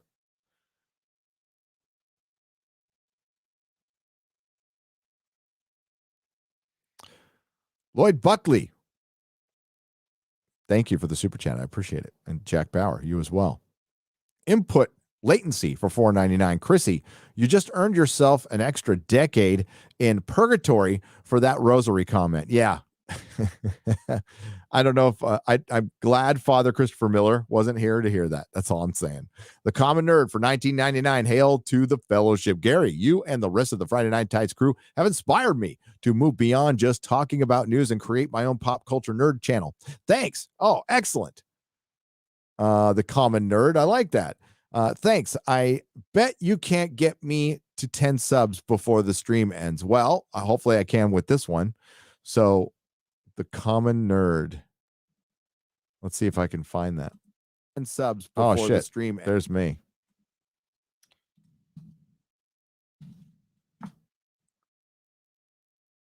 Got one sub.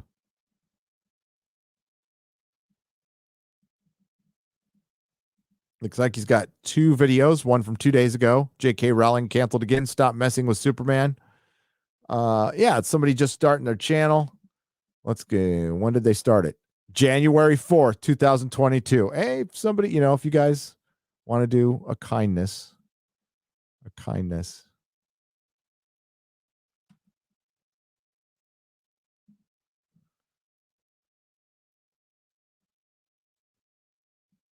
there is his channel. We'll see if we can get you to 10 subs. Total boomer. I own that shit.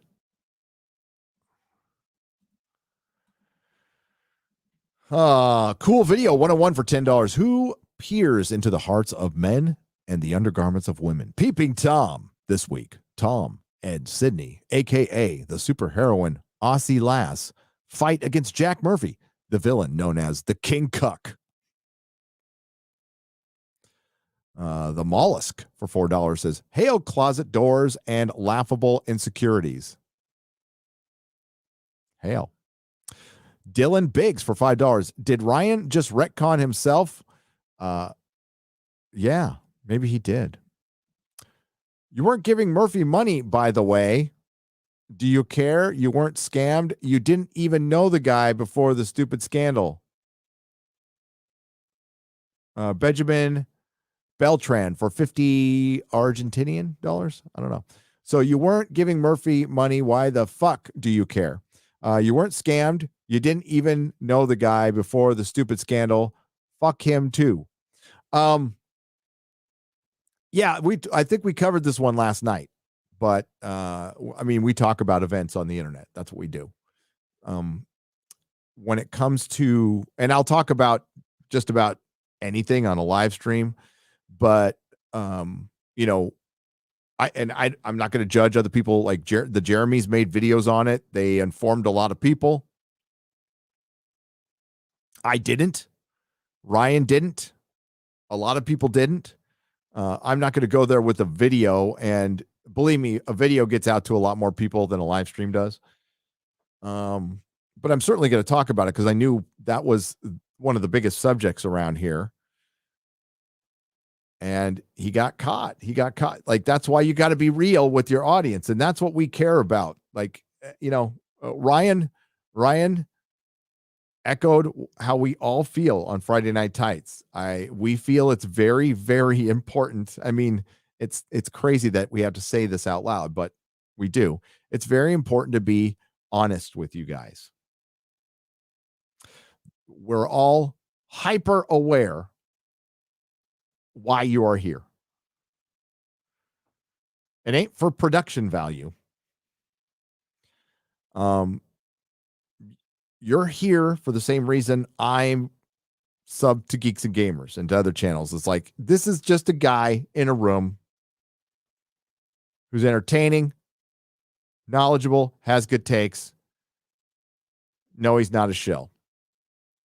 I came to YouTube because all the websites I was going to for years and years and years changed over time and just became absolute shills. You could tell they took sides, so they would shill for just one company over another. And my God, that was happening to DC for a long time, for a long, long time. Still is, by the way. The Disney honks going after DC, vice versa. But I just felt the same way you guys did. It's like, they're full of shit. I need to go somewhere where they're not full of shit. They might not be right all the time. I might not agree with them all the time, but I didn't always agree with the news. I just want a real take. That's all. A simple, real take. That simple, real take can be awfully hard for some people. They want to be part of something, but inherently, they're not very good at that simple, real take because they're not really good at honesty.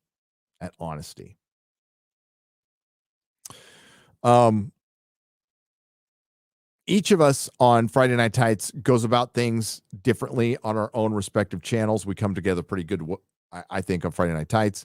But all of those guys are really good streamers. So it's not just us together. They can go anywhere and stream with anybody and be very good. And it's just having the gift of gab. That's all it is. I don't know if you would call that a talent, but just having the gift of gab. A lot of people have that. Okay.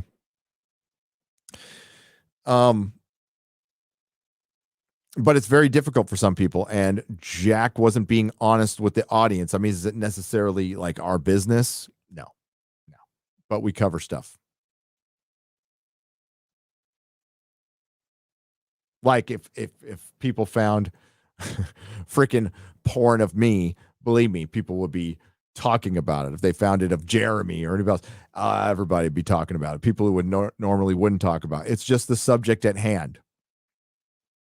What can we take away from this? Well, I think there's a huge lesson to be learned. I feel a little differently than some of the guys. I know a lot of people don't like. I met Tim once, right?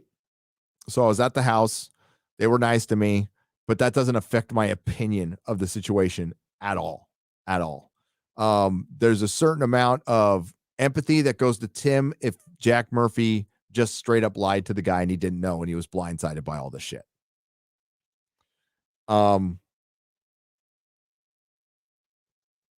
But as knowledgeable as Tim is on certain stuff and how many people he's got working for him, I would find it. I think Tim knew. What would have helped Jack Murphy? Being honest up front. That's why, I did this in recovery. It was easier because I did it in recovery, but I've been doing it in life prior to the YouTube channel, is getting out in front of me going to prison. Because for many years I hid it. My parole officer told me to hide it. He told me to lie on applications. I lied on applications. And there was just a point where I got sick of it. I'm like, I'm tired of fucking lying about this. I'm tired of applying for a job and fucking sweating it every time. So on one job application, I just told the fucking truth. And I'm like, okay, I'm probably not going to get the job, but at least I told the fucking truth. So I'm tired of this. I'm tired of fucking worrying about a background check. Fuck that shit. And then getting caught and then being a liar, and that's probably why they wouldn't fucking give me the job. So most background checks aren't worth a shit. I will tell you that right now, because I got a lot of jobs during that 5-year span that never picked it up. But like Tesla, to their credit, hired me. I told them straight up, told them what I went in for, how long I was in, and how long it's been. Didn't bother them in the least bit. People are being more sympathetic to it too, which is nice. But no, if Jack just came out and said, you know what, I'm a kinky dude, I'm into kinky stuff, I'm bisexual, it wouldn't have been an issue.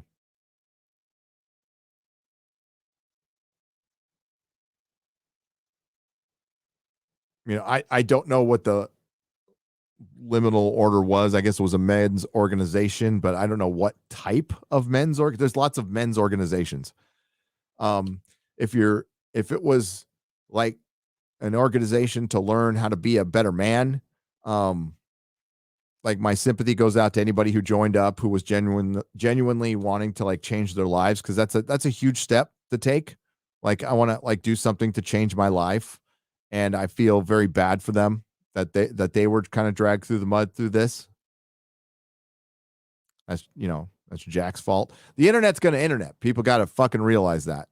And that's why you got to be careful and vet who you give your money to, all that stuff.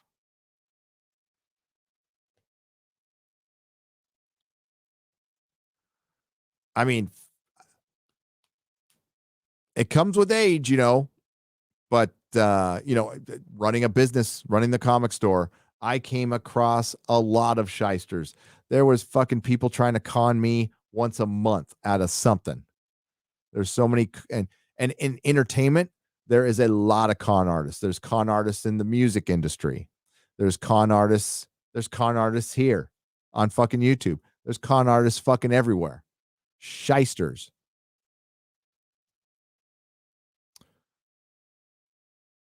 I had one guy come into my store he was in full I forgot what the acronym is. It was the Transit Authority for San Francisco. Full uniform, all the paperwork and everything. And he went to my business and other businesses, and he was offering us the green parking spot, which is the customer parking only for 20 minutes. You pay a fee, and they'll come out and paint the curb and everything. And I checked it out online. It was all legit. This guy didn't work for the city, but used to, and was scamming all these people. He got a couple $100 out of me. Shit happens. People doing that shit all the time.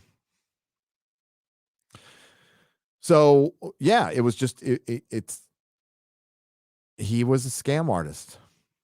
That's what he was. I'm sorry to report that, but that's what he was. And if you're going to come out like you're all manly man, and then you get caught uploading the gay porn on the gay porn site, and if you put yourself on the internet and didn't think that stuff was going to come out, y'all crazy. You're fucking crazy.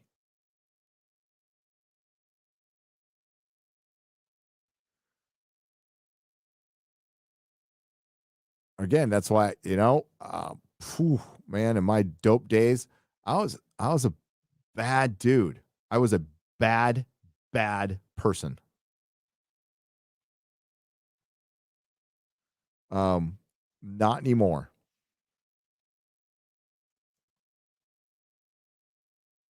Now, I didn't do anything creepy. Some violent acts for sure, like fighting, Um, some robbing, stealing, slinging dope, that kind of stuff.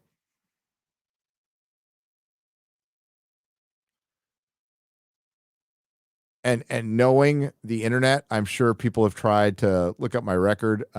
Good luck. I can't find it. I've tried to find it. It's out there. I'm sure it's behind some paywall or it's old though. I don't know where you'd access it because it's way before the well, it was during the change to everything on the internet. It was in the early 90s, so it might still be. I'm sure it's out there for somebody to find if they need to find it. I gave it a look about 10 years ago. I couldn't find it. I saw the full record once when I went to court prior to my last arrest, and it was the length of my body, all the paperwork. Just a decent sized record. Yeah, people are going to find shit out. Get those skeletons out your closet or somebody will get them for you. Thank you, Odin, forgive we heathens, says Michael Gonzalez for $2. Thank you. I thought Disney was going to rip off the scene from the movie Friday when Debo, rest in peace, walks up to Ice Cube when the BBW, big black Wookiee, approached Boba Fett. I burst out laughing. Oh, yeah, I didn't see it. I guess is that Wookiee from the comics, right? So, yeah. I think here's the situation. I think Jon Favreau is trying to make the best thing possible within the parameters that Disney sets for him. Kathleen Kennedy, the Bob Chapek, everybody involved sets down parameters and he can work within them. Like, we're going to tell a story of a power balance shift with the white savior with an indigenous people through the Sand people, okay? In our Boba Fett show. So point A, where they start out, is the message. And then they tell a story. Then Jon Favreau comes in and tries to do the best he can. What do we all really want in a Boba Fett show? If you ask the majority of fans, not just Disney Star Wars fans. Disney Star Wars fans are the last people I'd ask right now. Fans, what do you want to see in a Boba Fett show? I'm pretty sure the majority would say, well, if I have to see a Boba Fett show, I would want to see Boba Fett killing people. I would want to see him in action. I would want to see this badass, ruthless vampire, fucking, what do I think? Man, it's getting late. Bounty hunter, being a ruthless bounty hunter.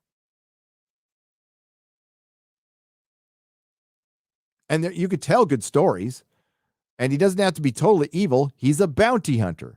He's going to hunt his bounties. And maybe there's a bounty that changes him after he survives the Sarlacc pit. You know, the best survival of the Sarlacc pit is through Dark Empire. Read Dark Empire. But no, we're going to get nice Boba Fett. Nice PG Boba Fett. With what's her name from Agents of S.H.I.E.L.D. playing the same character she played in Agents of S.H.I.E.L.D. Being the muscle. Because we want to subvert those expectations. We want the 5'4" Asian woman to be the muscle. Oh, that makes it sexist, Gary. You know what? Find a 6-foot woman. They exist. You want to be visceral? You want to have verisimilitude? Make it real.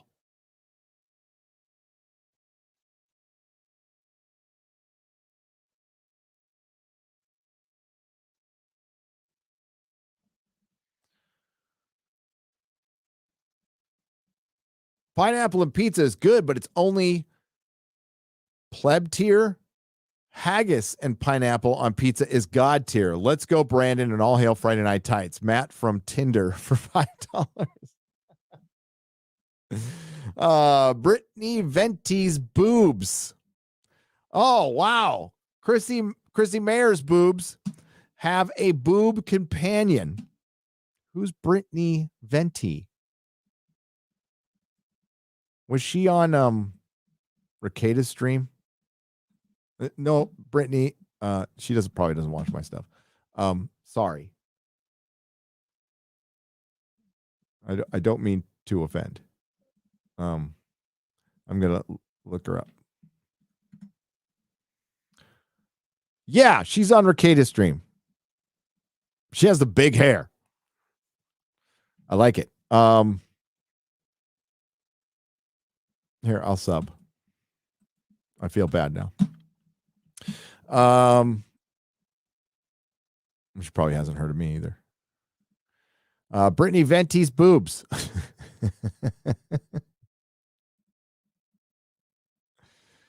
Well, it's nice to know that Chrissy Mayer's boobs are not alone.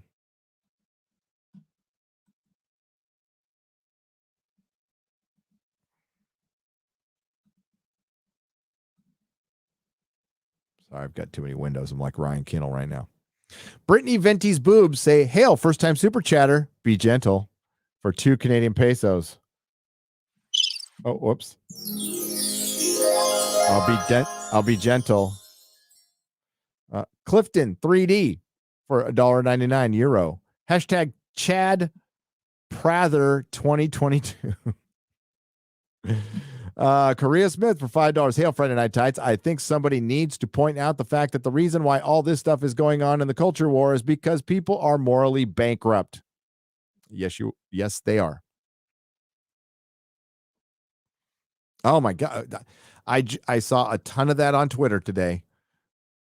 Crap loads of it on Twitter today.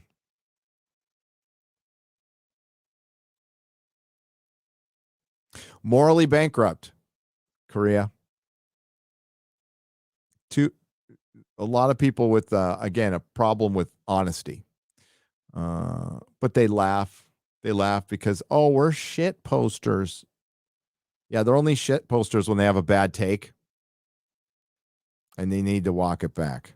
Also, thoughts on Yellowstone show, says Metalhead Madman for $20. I need to watch it.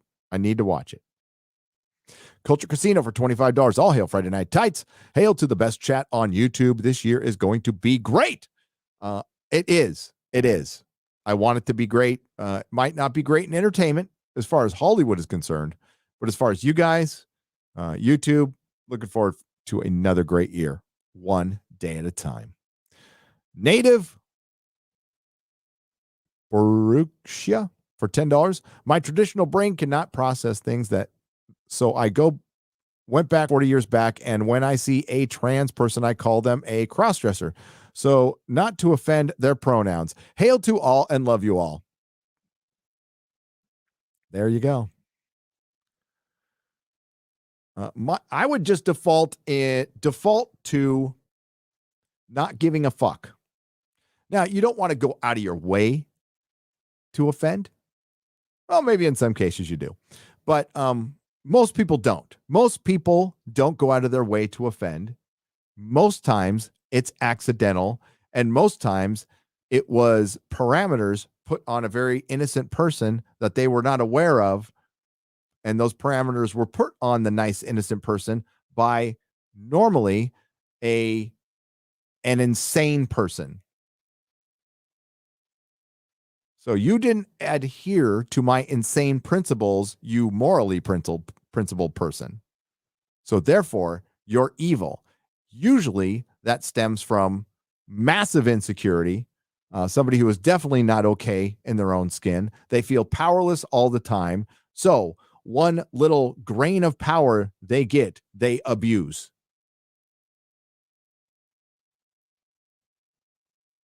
There's probably a very easy solution to this pronoun thing that the community out there, the vocal ones, not the ones who aren't vocal, who are just going about their lives, minding their own business, but the ones who are vocal are making it worse for everybody because they're making it, well, they're very antagonistic.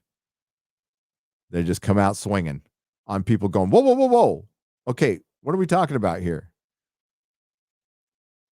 0.004% of the population? Okay. Sorry, wasn't aware of it. I don't fucking have cable TV. I didn't watch Drag Race. Didn't know Drag Race existed till you just told me about it. Pronouns. I'm not on the internet every day.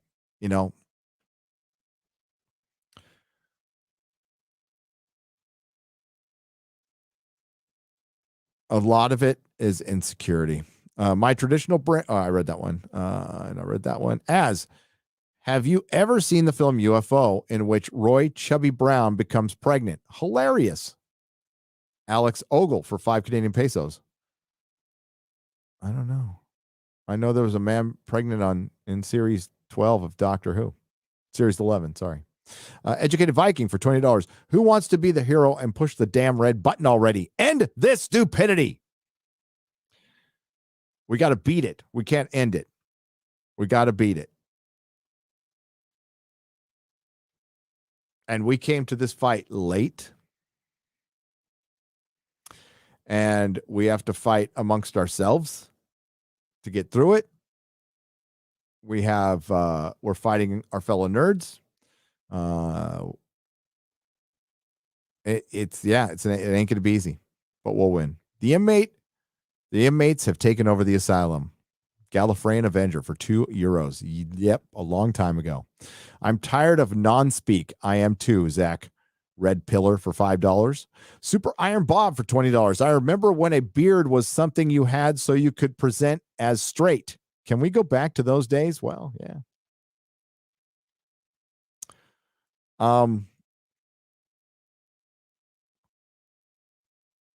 Yeah.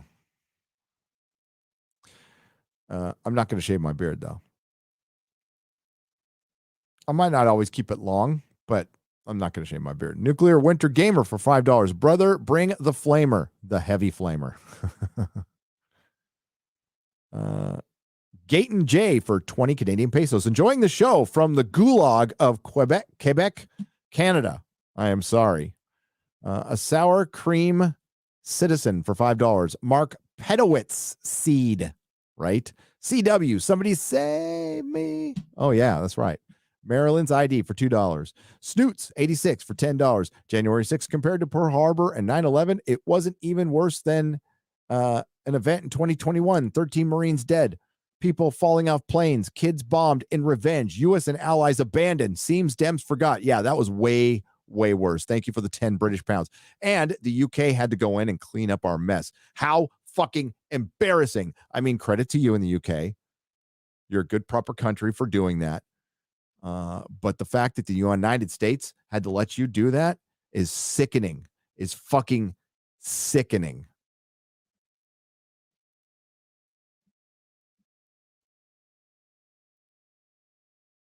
Brightest day for $1.99. Giant Meteor for Giant Meteor 2022. This is the year.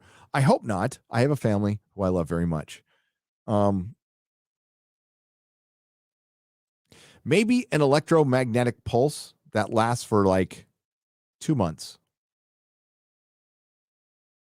Like no internet for everybody for 2 months. I would take a hit in the channel, but for society, Dexter New Blood is pretty great, says Robert Lewis for $2. Ooh, that's good to hear. Why does everyone forget about anchovies? Because they're forgettable. J.S. Pena for $1.99, and we will not talk about anchovies. Kevin Hunts for $5 says, Gary is the gayest Viking. Go build a boat. What is, Kevin, what does being gay have to do with building a boat? Oh, I don't have a boat, so that makes me a gay Viking. Okay. I'm a gay Viking. Metal Mulligan for 50 Mexican dollars. Worst part of Cobra Kai was a scene where Demetria calls the $13 Dr. Badass. Yes, that was last season. Made me cringe so hard now I look like Palpatine. Yeah. And he liked Captain Marvel too. Metal Mulligan. Yeah, Dimitri's a little SJW ponce. Make a gender-swapped version of The Handmaid's Tale. Keep the same name and see if anyone likes it. Got to have trans species sea lion character too. Sea lion lives matter. Brandon Rabin for $20. I agree. Yeah, The Handmaid's Tale is feminist pornography. Actually, Yellowstone just had the highest cable viewership for TV cable since 2017 for their season finale. And that would have been probably a Game of Thrones episode or a Walking Dead episode. Thank you, Lady Greymaster. Steve L. Knievel. I love that. Steve L. Knievel. That is good for $5. The girls from Handmaid's Tale looks like a little like Az, only less sexy. Oh!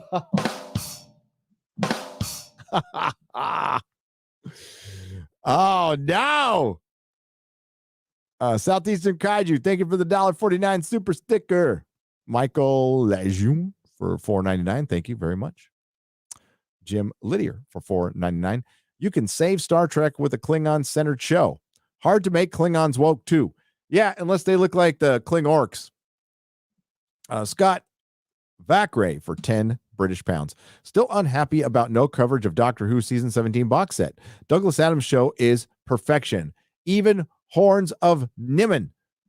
Support the real stuff. Well, unfortunately, okay, Scott, it's not available in the United States.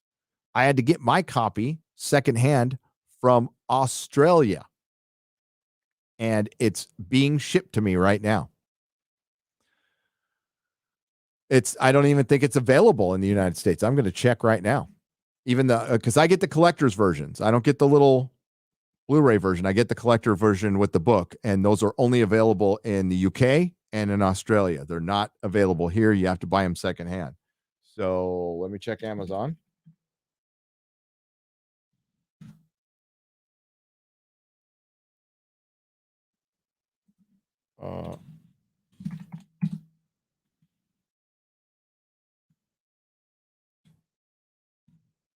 Series 17 Blu-ray.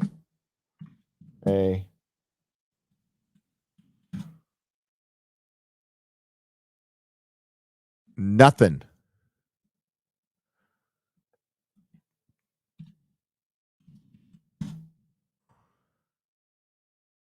There is Sylvester McCoy. Oh, well, I'll be damned.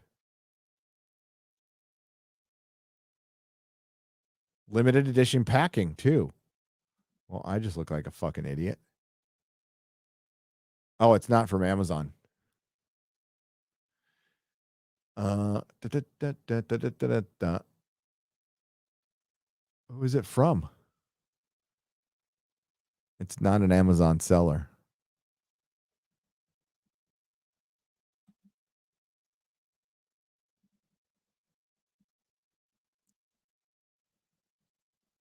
Hang on a second, folks.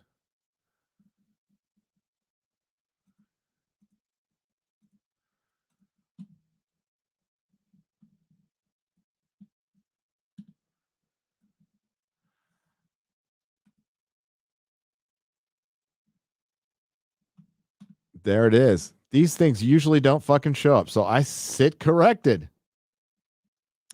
Here, I'll show it to you. I just got to make sure I don't freaking dox myself. Okay, it looks pretty good. I mean, not that I care because I'm not living here very much longer, but here we go.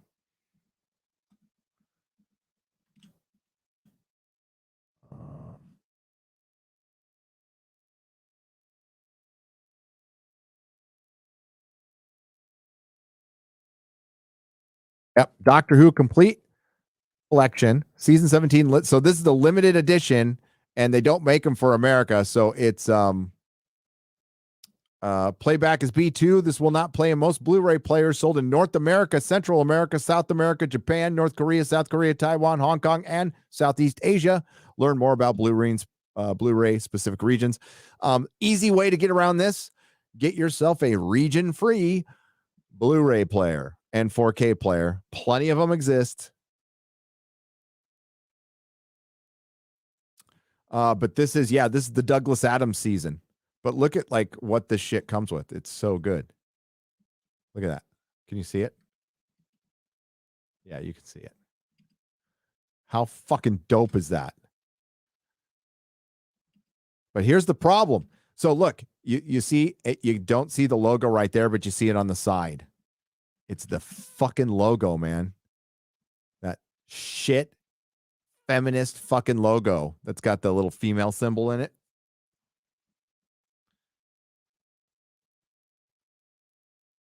Ooh, Galaxy 4. You get those two in a 2-pack too. There you go. You got a lot of money on that super chat, by the way. A lot of value.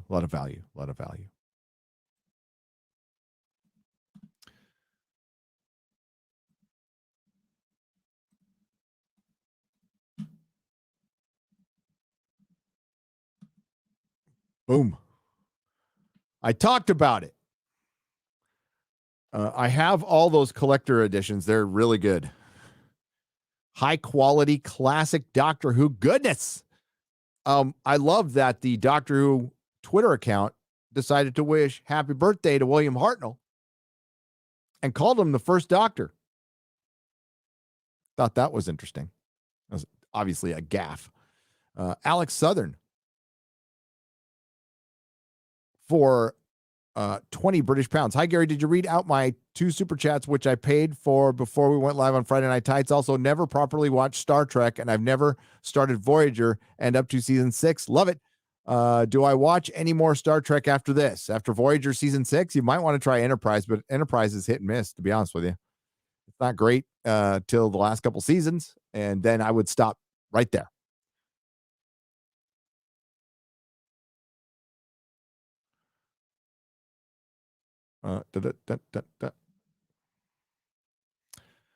Walker, Brokeback Ranger, says Josh Lurch for $5. Mo, 247356 for $20. Is it just me, or does everyone get the feeling that the Batman is going to be woke garbage? I'm starting to get that feeling. And I got a lot of shit for that feeling.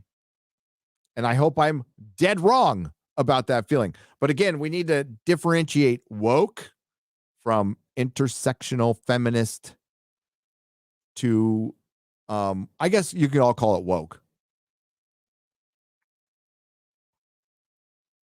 Where it's going to be some anti-capitalist fucking Batman, you know, the billionaire. Armageddon was decent because for 3 episodes, the Flash was actually the Flash, kicking ass and solving crimes on his own, but sadly, it won't last, says Edward Morris for $5. These people never learn. The CW is a failure. Everything about them is done. Same with Doctor Who. Time for intelligent people to get eyeballs on things people actually like, says Scott Vakra for 10 British pounds. Proper money. I absolutely agree, Scott. Like how you spell your name, S-K-O-T. Here's what I learned. Disney is woke and evil. WB is stupid and woke. Sony Monkey 5 for $4.99. Exactly.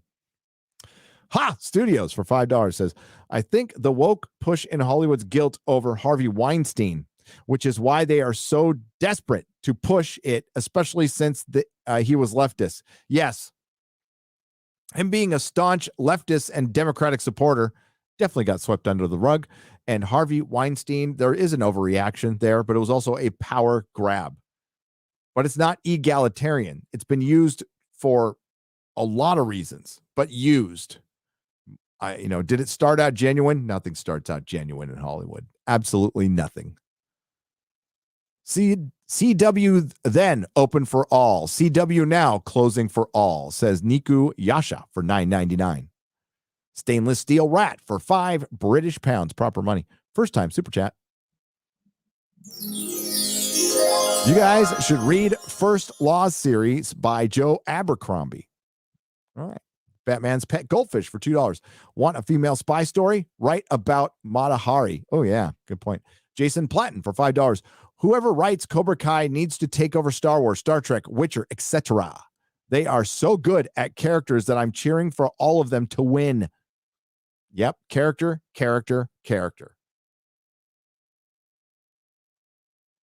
I mean, as great as, early part of Game of Thrones, very popular. What made it popular? Was it the world building? No, but the world building was excellent.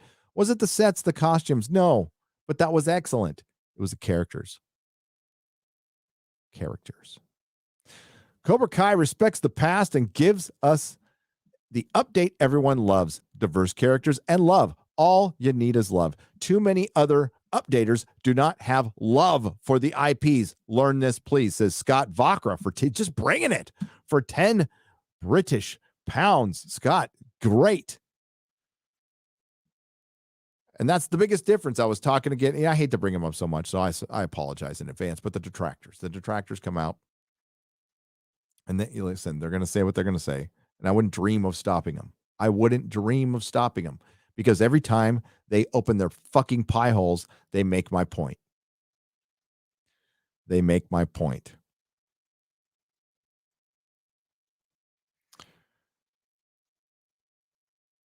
Our detractors simply don't like us. And they might like the stuff we don't like, but they don't love it. I love this shit. I love comics. I loved Star Wars. I love Battlestar Galactica. I love Lord of the Rings. There's still a big part of me that loves The Song of Ice and Fire, the book. I love Marvel Comics. I love DC Comics. I love comics. Love them. Love sci-fi. Love fantasy. Love old British television. Love it. And yeah, I want the culture war to be over tomorrow. I do.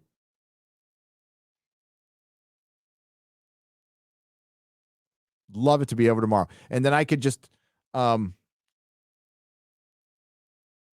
videos on all the shit I do.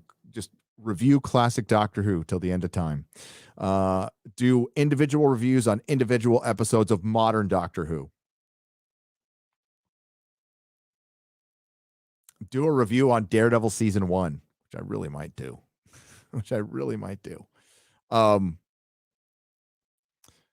Yeah. Would love it. And we'll do when something good comes out. I'll do it. Cobra Kai, we're waiting. I'm waiting for my wife to get home on Wednesday. And then we're going to watch it, the rest of it together. And then her and I are going to do a live stream on this channel reviewing Cobra Kai.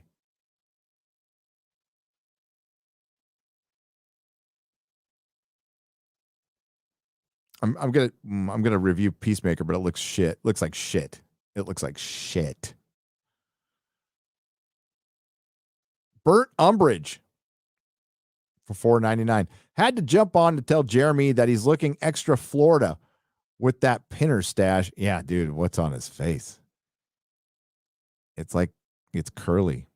Matthew Matson. What's up, Matthew, for $9.99. The other true inspiration of Cobra Kai was a music video by No More Kings song called Sweep the Leg. It's a 7.5-minute video with all the original actors. What if Johnny won? It's hilarious.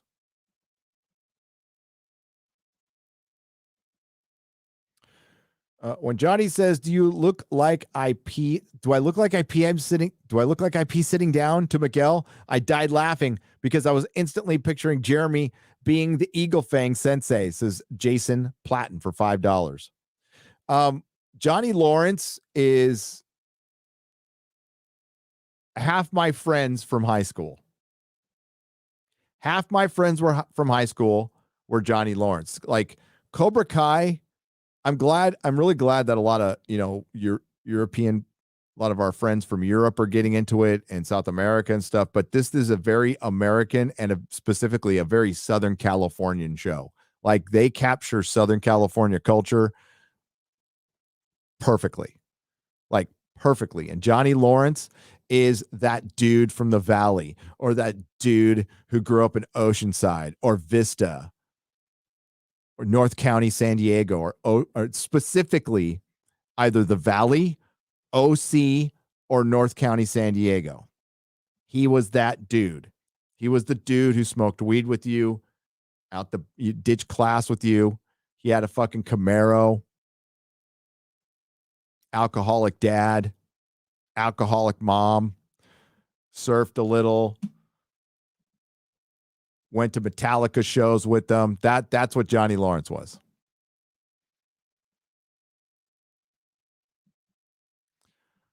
Roman of the Empire for $4.99. Beard rating. Number 1, Gary, very Ragnar. 2, Ryan, really trying. 3, X-Ray Girl. 4, has stopped trying. 5, Jeremy, what the fuck, dude? Hail Friday Night Tights. Thank you. Ragnar. Silverlock for $4.99. Glad to see Carrie from Unsafe Space back on the crew. Yeah, she is freaking amazing. She's fabulous. She's really smart. She's really nice. Could you imagine somebody getting mad at nice lady Carrie? But what's funny about Carrie Smith is she looks like the alternative bookstore owner from like Hillcrest. I won't say Portland, but from like Hillcrest, San Diego, or Silver Lake, or up in Marin. And she's fucking like just red pilled and based as fuck. It's great. After Babylon 5, you need to watch The Expanse, says John Morris for $5. God, has it been that long since I talked about The Expanse that people are recommending the show to me?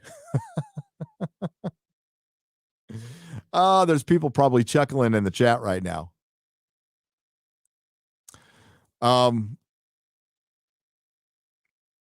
Yeah, before this channel blew up, like it's all I talked about.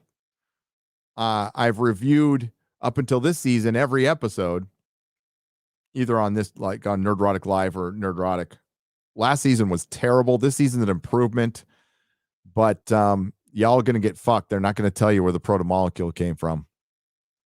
You're not gonna find out where the protomolecule came from. How much does that piss you off? That needs to piss you off because you deserve to be. That is doing the fans dirty.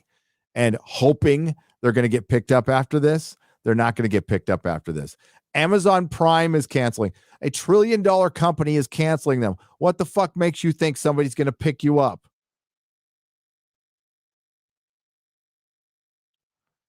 If you became too much money for the company that's worth $1 trillion, it's over, Johnny. It's over. John, I don't mean to shame you, man. It's just funny. It's like I recommended The Expanse to people for like 3 years straight. 3 years straight. And I'm damn close to rescinding that and apologizing like I did for fucking Game of Thrones. Hail Friday Night Tights from Brazil. First time super chatter. I have been trying to buy a Nerdrotic t-shirt, but it has been difficult since I live in Brazil. Can someone help me out? Great show. God bless you guys. At Team Junior. Yeah, I don't know how Mixed Tees feels about that. But email me, okay? You email me, we will get you a shirt, okay? At Team Junior. So I don't know, you're probably not watching tonight, but if you catch this, if somebody knows them, email me at gary@nerdrotic.com, or if you're on Twitter at Agent Bossy Boots, and we'll make it happen. F for $4.99. He put out a 20-minute video as well as stuff on his vlog. At least 10 cops, heavy and fast police response. Neighbors got pulled into it. Yeah, wow. Yeah, I saw the rest of it today. I did. That was fucking, yeah, he got swatted. I know, like, some people were saying just a couple of cops came in. No, it wasn't just a couple of cops. It was not just a couple of cops. It was a lot of fucking cops. Modalicious, $5. Did you see the meme? Keith Richards cleans the blood from his sword, looks over his shoulder at Betty White's body and says, there can be only one. Ah! You shouldn't laugh, but that's funny. That's funny. Larry Herzog Jr. for $10. Gary, it looks like your office studio packing efforts have stalled. Get out of there already. They have. Although there was a bunch of boxes here that I cleaned out today. And I finally, after the frustration of last night, and I figured out what the technical difficulties were caused. Fucking Discord. Fucking Discord. I forgot I had Discord. I have Discord on a different computer and I put it on this one just to talk to somebody, forgot to take it off, and Discord fucks with this computer for some reason. I forgot to take it off, so it was my fault. So I got my new computer a month ago, and I finally pulled it out of the box today. So I can send this one back, and this one should do the trick. Joey 75 1999. Carrie is amazing. Ryan eats man stuff. Changed my mind. Az needs a nap. Love you guys. Yeah, Az's sleep schedule is so fucked up because the majority of his audience is American. It's almost like he needs to move out here. I just made X-Ray Girl's beard vote 69%, says Bullet Shepherd. Okay. Powerhouse 424.20 for $1.49. Thank you very much. Appreciate it. Travis Newton for $4.99. Disney wouldn't give us a Tatooine in the parks, but national instead, but won't show us a new planet in the shows. I know. When all you had to do was do a Tatooine in the fucking park, you fucking idiots. That just shows how dumb they are. Norn Iron John for $25. There were 3 good Star Wars movies. Everything else has been garbage. I'm one of those people. I am.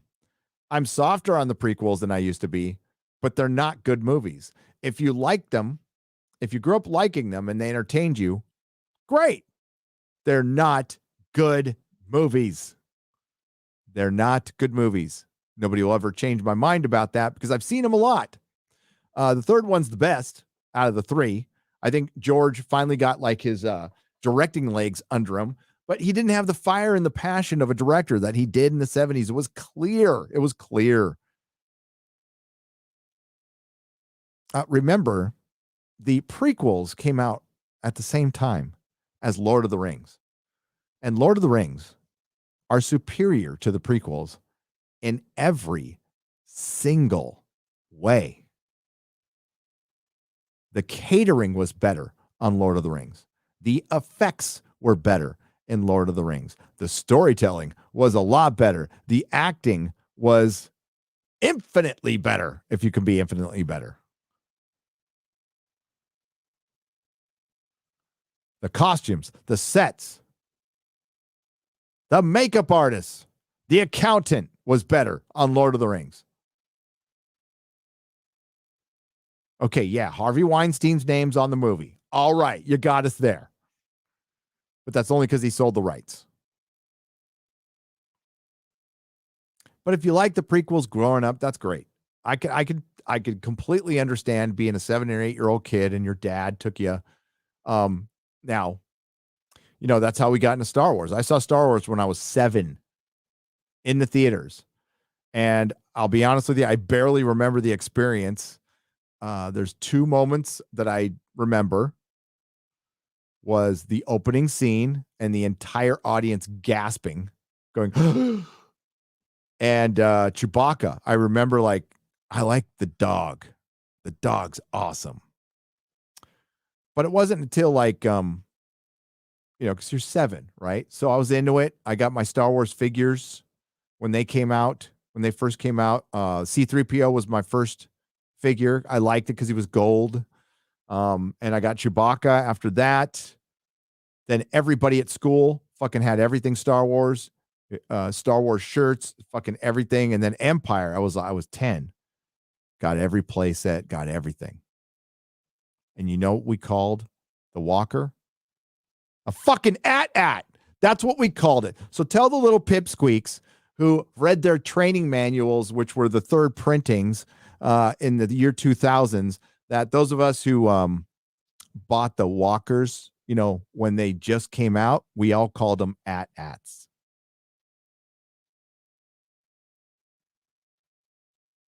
And Walrus Man was Walrus Man. He didn't have some fucking name. Hammerhead was Hammerhead.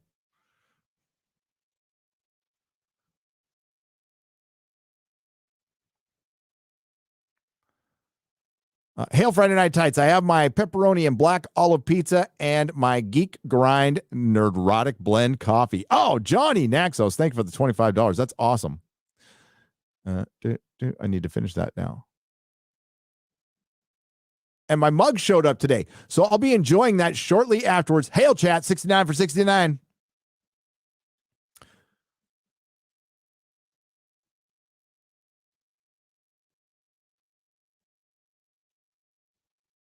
I will tell you this, though. The Hobbit is Lord of the Rings prequels. It is. I would probably watch the Hobbit trilogy more than I would watch the prequels, though. Can I make an argument that they're better? Probably.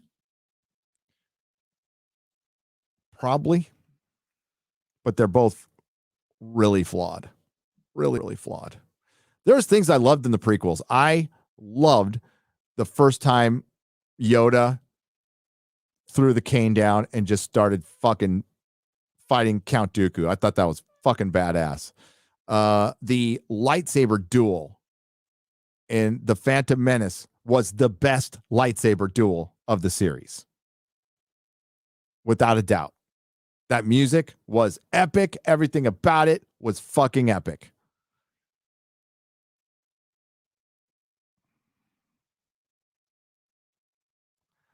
I remember when they released that as a single prior to The Phantom Menace. I was listening to that thing nonstop. And then when The Phantom Menace came out, I went, oh, fuck. This is Return of the Jedi George. Shit. Gary Kurtz was still alive. Could have called him.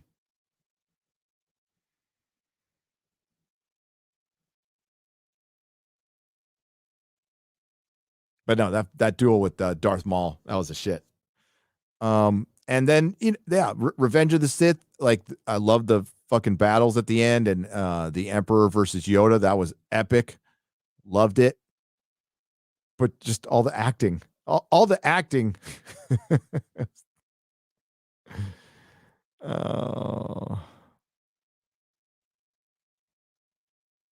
But it didn't ruin Star Wars. It didn't ruin Star Wars at all. I mean, my argument is the same today as it was when I walked out of Revenge of the Sith. The entire trilogy should have been Revenge of the Sith. I didn't need to see fucking Darth Vader as a 6-year-old. Nobody needed to see that. It should have been Anakin in the first movie, being the Padawan, them fighting the Clone Wars. Should have been essentially the Clone Wars. And his descent into darkness happened slowly over 3 movies. Not in 15 minutes. And don't tell me his descent to darkness went over 3 movies. Next thing you're going to tell me, Daenerys Targaryen, her descent to madness was over all 8 seasons of Game of Thrones. I'm getting tired. Which it wasn't. Now, if they would have put some stuff from the books in that show earlier on, you could make that argument, but they didn't. Honestly, though, in the books, and this is where like the people arguing, they've left signs. It's like that argument might work on people who've only watched the show, but those of us who have read the books, not to sound snobby, I don't mean to sound snobby, but like Dany hasn't gone dark in the books, and we're inside her fucking head. The chapters are told through perspective. So we're in the head of Dany, and she has not gotten dark. In the 5th book, she is still trying to reign Marine. She's trying to rule reign in Marine, or rule Marin County, Marine, with honor. She's trying to keep the slaves free, and she's capitulating. And you can see it starting to happen right now. Like towards the end of Dance with Dragons, that's, she's got Quaithe telling her, remember who you are. Remember what you're, the fire of the dragon. You need to look up to go down and go backwards to go forward. I'm joking. That's not what she said. She's all, you need to, there's a prophecy where basically she has to go the other way around to get back home. She needs to go back. She goes back to the Dothraki Sea, and that's when she's going to flip on everybody. But it hasn't happened yet in 5 books. So it didn't happen in the season. Play the high note for $5 Australian. Last night, I tried to watch Solo. Why? I didn't get past the first 10 minutes. It was so boring. Also, any chance Medicare could be on FNT? Medicare probably thinks I'm lame. I love Medicare. Yes, I would fucking bring him on FNT whenever. He's always welcome. I don't know, like, I don't know if I'm his, like, if we're his speed, Medicare's really good at what he does. And we're pretty fucking dorky. I mean, come on. And I'm not shy about it. There's a hole in my heart where my dog should be. Oh, no. But at least at the end of the week, there's FNT. Hail, my beautiful prince. Oh, brightest day. Yeah. Oh, I'm so sorry. Oh, your poor dog. Your doggo, man. I'm sorry. Thoughts and prayers to brightest day for his poor doggo. Thank you for the $4.99. I'm going to go. Probably not going to be able to get to Real BBC tonight. But we can finish these.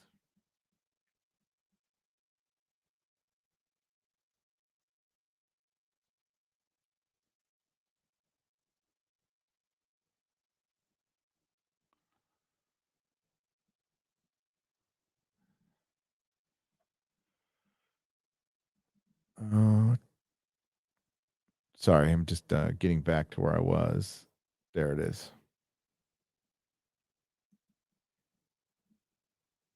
I'm going to check back on you. Oh, wait. I don't want that. Sorry. That's what we want.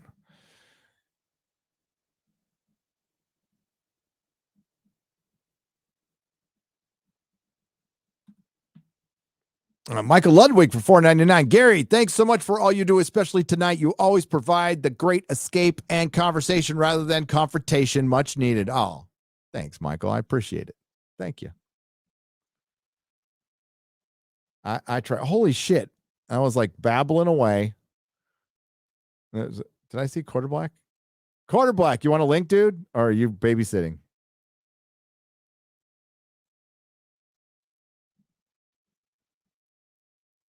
You want to, what are you doing up so late? I mean, no obligation, man. If you're watching the kids, it's all good. Shoot me a DM on Twitter. Hang on.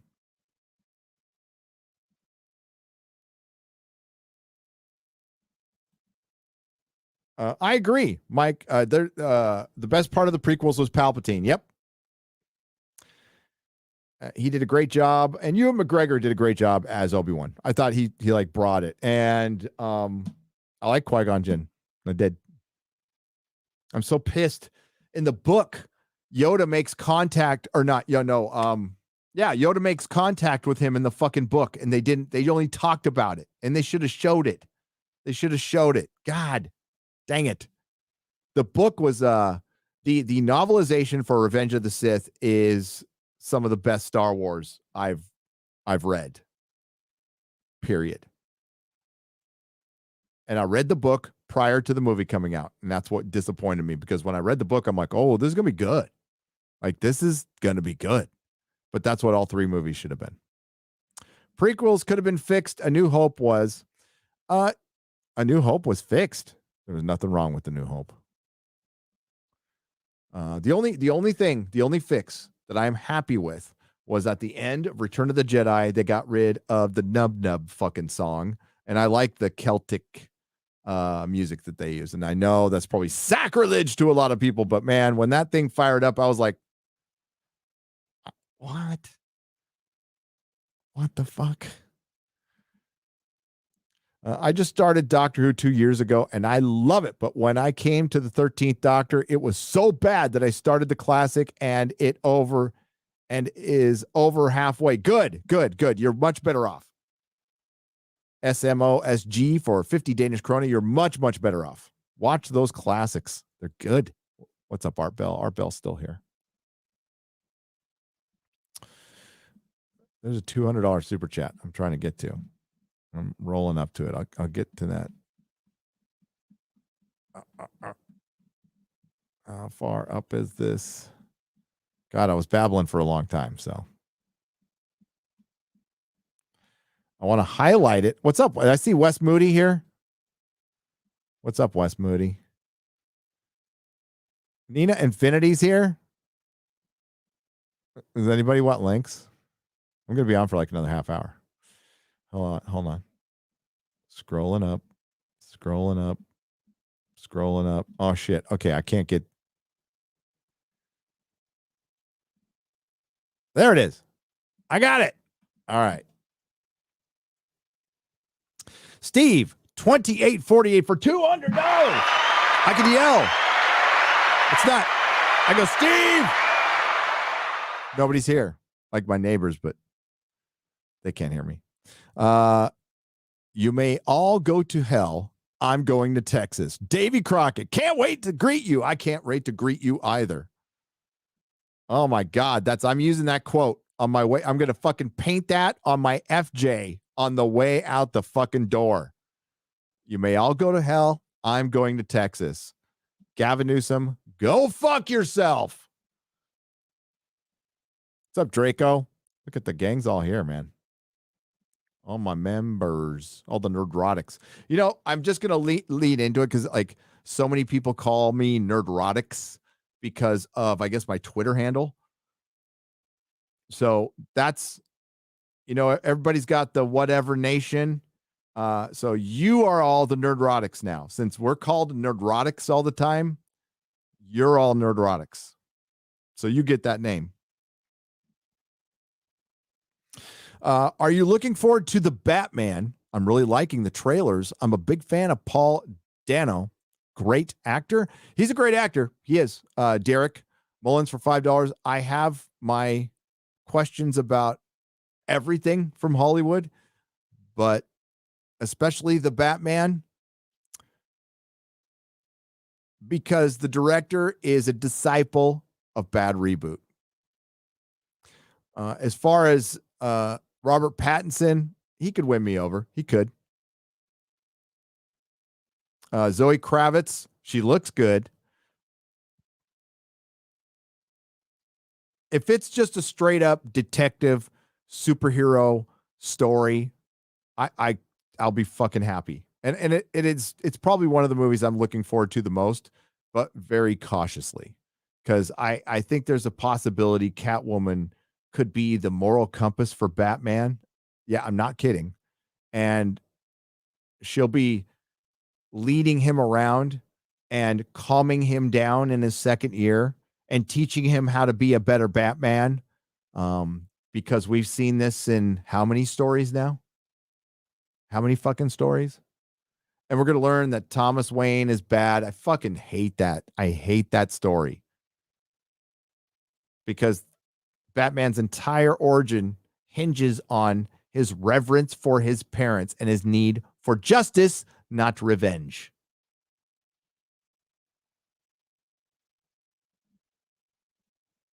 I know there are many, many different versions of Batman, but most of them have the poor Waynes dying and Batman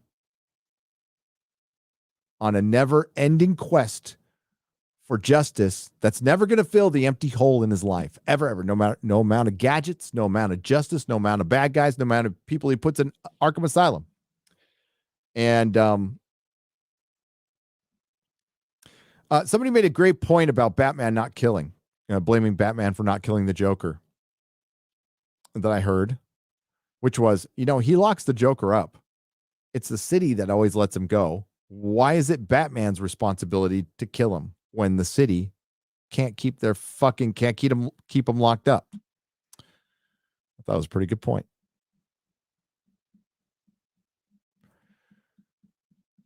I'm scrolling down.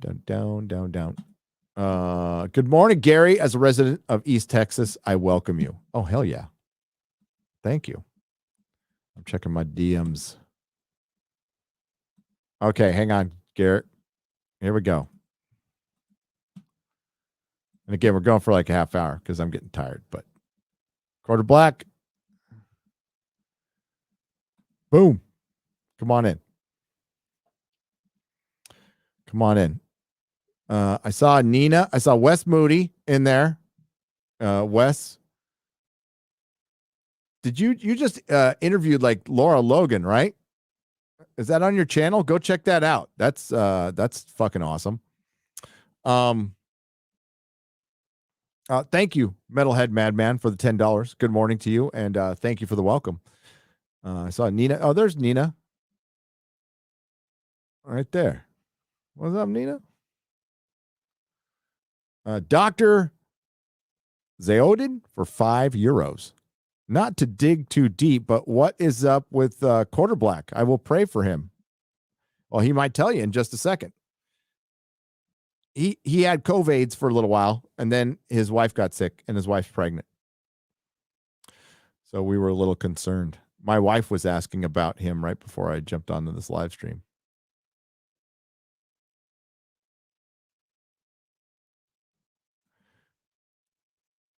Ed Brewer, long time resident around these parts. We're talking shit, the comics division, Englentine days in the chat when I had 300 subs days. What's up, Ed? What's up, Draco?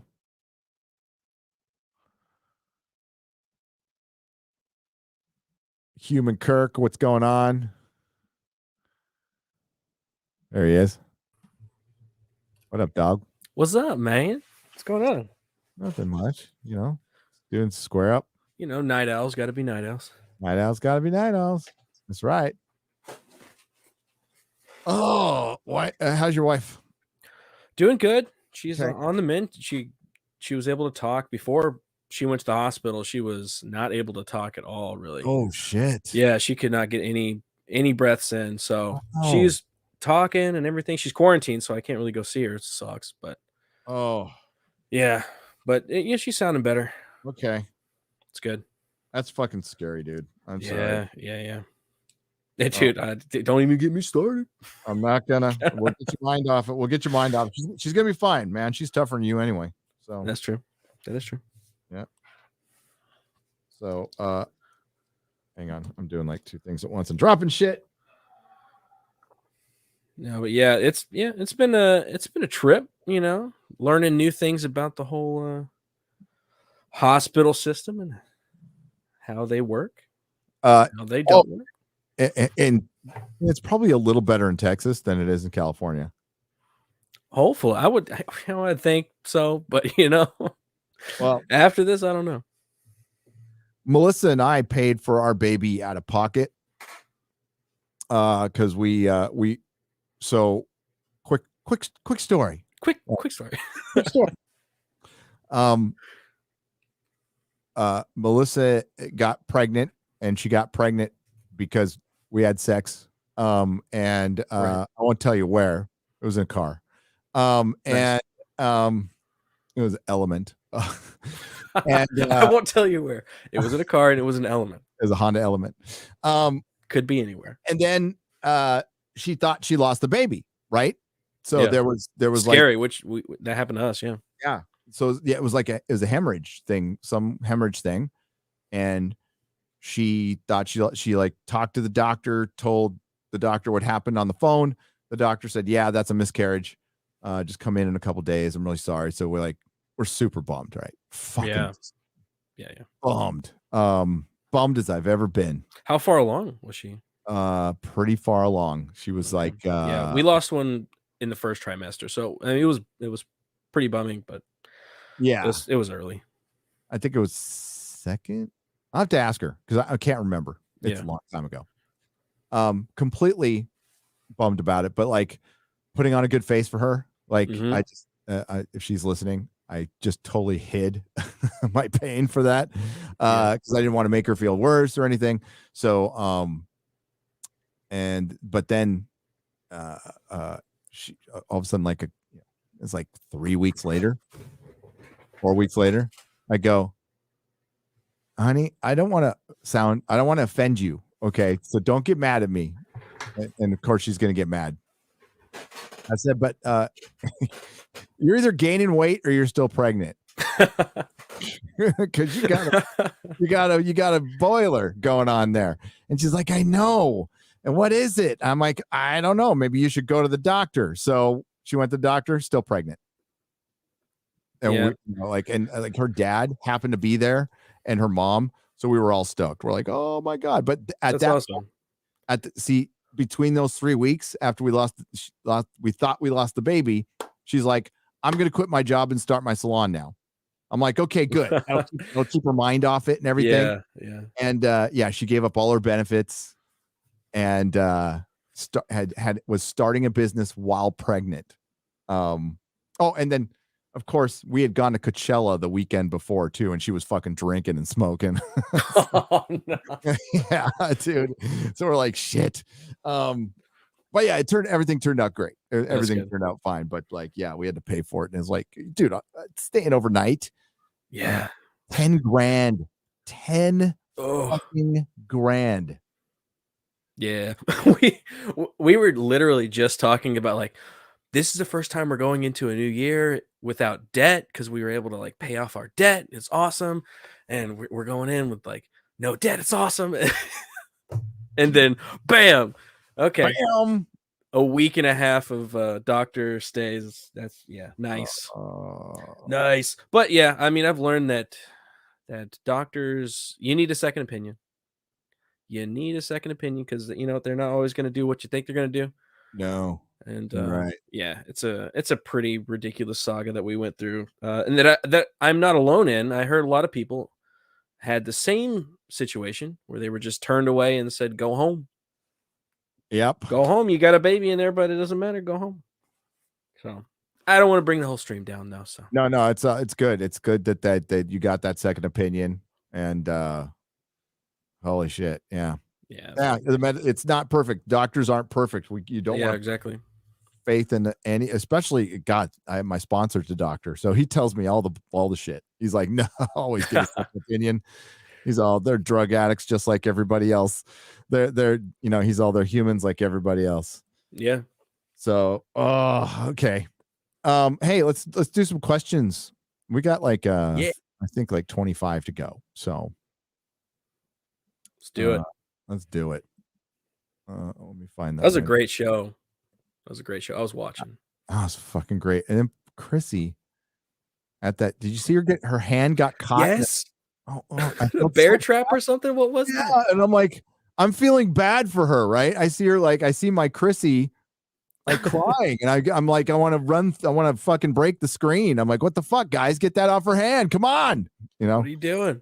Yeah, I know she's okay. Yeah. She just gets stuck in all kinds of stuff. She got stuck in that bear, stuck in a bear trap. She did. She's You know what? She is not afraid to fail. That's fearless. That's why I like it better. Yeah, she's fucking awesome. Yep. She's fun. Yep.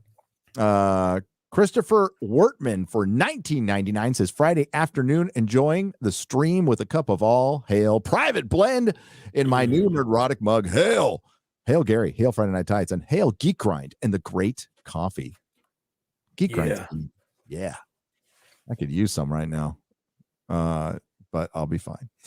Play the High Note for $5 Australian says last night I tried to watch. Oh, I read this one. You tried to watch Solo. It's like, who? Why? Like, why? Why would you do that? Why would you watch that movie? I watched it once back when it first came out. Mm-hmm. I'm never going to watch it again. There's no purpose. Just why? It's another one of those shifting power dynamics movies. Yep. Which is what Disney has been trying to do to the Star Wars franchise since they got it. Instead of where's all the power behind Han Solo? Oh, it's this made up Disney character that's a female. She's the one that's really, she kind of built him up. What was her name? It was really her. What was her name? Khaleesi. Khaleesi. There you go. That's good for me. Again, Brightest Day lost his dog. So yeah, I heard about that. Sorry to hear about that, man. Yeah. It sucks. Check out Felix Rex, says Brandon Rabin for $5. I don't know what that is. Is it a movie? Is it a band? Is it a TV show? Is it a YouTuber? I don't know. Nigel Halam, natural trainer for $4.49 says, hey, Ryan, do me a solid and wish me a happy 58th birthday with a round of fucks. As will know what I mean. I'll ask him next time. Lost for Words. Thank you for the £1.49 super chat. I appreciate it. Lost for Words. Lost for Words. And he didn't give us any words. Yeah. Moss Melendez for $20 says, new Thor comic reveals that Mjolnir is female. No way. No way. The hammer is female? Oh my god. I'm looking for something to throw. There's no way. Okay, I'm looking this up. Come on. What? Fucking hell. There's I don't believe it. I gotta verify this. I mean, I guess I believe it. It's believable. It's like believable, sadly, at this point. Like that lady who had the thing over her face that was feeding through. I guess that was a joke. Yeah, right? That was a joke. I didn't know it because it's fucking 20. Because it's believable. Yep. I keep getting Thor's female, women's Thor hammer. Okay, this is 2020. That's not it. No, that's not it either. Yeah, I'd have to figure out what that issue is. So, if you're listening, please send that because oh my goodness. Yeah. Well, they did that with the Millennium Falcon. Yeah, the Millennium Falcon is a female now. It's a female droid that was for droid rights. It's the same. They have the same pattern. What is this character? It is a character. It is now female. That is their pattern every time, over and over. Constantine's pack of cigarettes are now female. Spider-Man's web shooters. They're female. They're twins. Cerebro is female. Wolverine's claws are 6 females. Caddy. Ghost Rider's motorcycle, female. Female for sure. Man, what have we come to? Hellboy's right hand of doom, female. Everything's got a badge. But pointing this out makes us sexist. Okay, so Thor on its own and unveils itself to be a woman. Mjolnir attacks Thor on its own and unveils itself to be a woman. It's no longer an enchantment, guys. It was a woman all along. Donny Cates. Of course it's Donny Cates. Donny Cates. That guy is on so many drugs, in my opinion. Yeah, allegedly. I think that about most people, but oh yeah, this guy. Yeah, Moss Melendez for $20. Oh my fucking god! What? dude,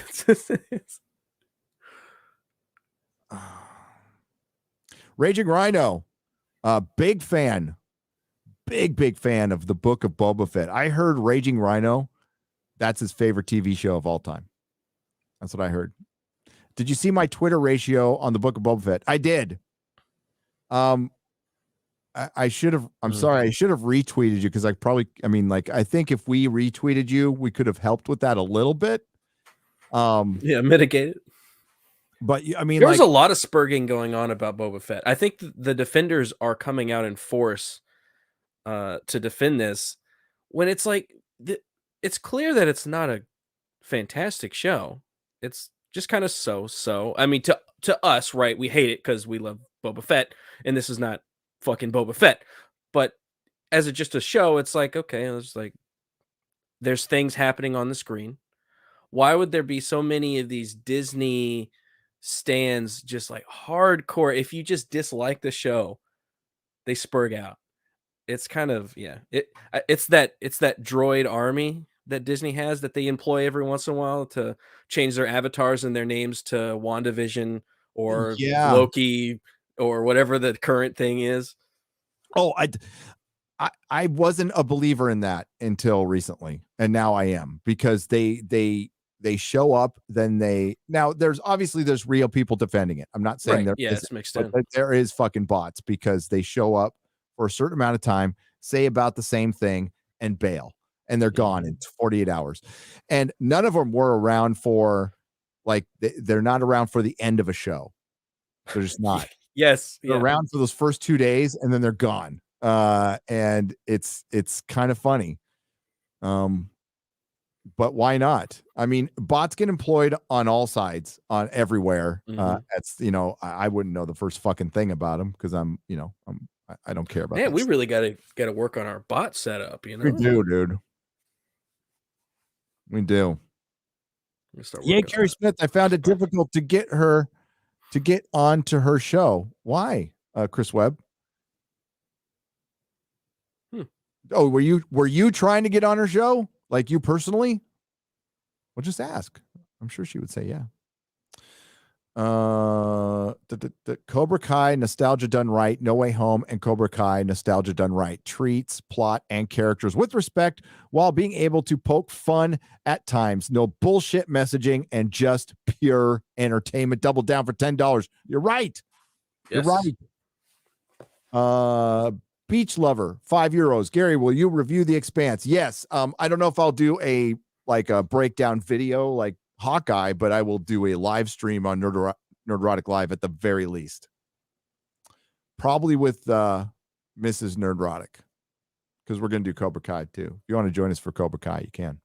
Oh, yeah. I haven't watched it yet, but I'm excited to watch it. I've heard very good things. Yeah, I haven't finished it yet. So you got to, well, I know you're busy, but I'll give you the time parameters. Stuff. Oh, I'm sure when my wife gets home, we can sit down and she'll still be recovering in some way. Yep. Sit down and watch it. Tim Scorpion for $5 says they need to sneakily kill an unimportant sequel trilogy character and create discontinuity to get my attention. Huh. I think he's being sarcastic. They need to fire everybody at Lucasfilm. That's what they need to do. Still. It has not changed since 2008. They need to, or 18, sorry. Yeah. Boba Fett is now Beta Fett. D+ gets an F, says Modalicious for $2. I totally agree. And I got to give, Comics Division was the first person I saw call him Beta Fett. So spot on. Lord Nelson for $6.99. Watching Boba Fett, I recall that Talleyrand once said it was worse than a crime. It was a blunder. Boba Fett dancing around a fire, utter trash. He was dancing around a fire. For real? Oh no, I didn't watch the second episode. That's got to be second episode material. How was the first episode? Okay, so every time that he was presented with a choice to do something you would expect Boba Fett to do, he would do the opposite of what that was. He pardoned Gamorrean guards. Oh. He got his ass kicked by by a female sand person, which now we're supposed to respect their culture, so I can't, they're saying sand people, people of sand. But yeah, he was People of he, sand. he got his ass kicked by a female warrior sand person. Whenever he was captured, he like undid his bonds, and then he turned over to like this Rhodian and said, "Would you like me to undo your bonds?" And then the Rhodian rats him out, and then he takes off. But I'm like, Boba Fett would just undo his bonds and take off, or he would undo his bonds and kick everybody's ass. Like he wouldn't just run like, "Hey guys, do you want me to help you out, buddy? You want me to help you out?" And then he goes around. He's the Jabba the Hutt guy now, right? So he's taken over the throne. He's sitting there. He's going through all of these people are coming through and giving him praise because he's the new chieftain or whatever, right? So this guy comes in and he's supposed to be the mayor of whatever the closest town is, and he's not the mayor. He turns out not to be the mayor. He's like, "I apologize. I am not the mayor. I am his emissary." And then Boba Fett's like, "Okay, so I'll see him at a later date, and I'll expect his payment." So they're all paying him tribute, and he's like, "Well, the mayor expects tribute from you." And he just goes, "I'm confused." And then Finnick has to lean over and go, "He's not going to pay you." So he's like confused about how the underworld works, even though he's Yeah. Boba fucking Fett. I'm like, I'm sorry, that's not Boba Fett. He doesn't need anybody to tell him what to do. Yeah, it's the whole episode was him doing things that Wow. was not Boba Fett, and yeah, Beta Fett all the way, Beta Fett all the way. Oh. Yeah, it blows. Yeah. It really does. Are the episodes 20 minutes long or 30 minutes long or 40 minutes I long? think it was like 40 minutes. Oh, okay.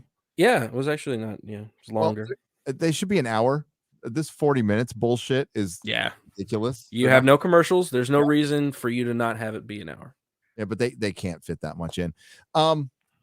It sounds very PG and bland and boring. Not going to take any chances. And listen, I don't want to judge too many people, but I see a lot of rationalization going on with people like, "Well, I needed to watch it again," and no.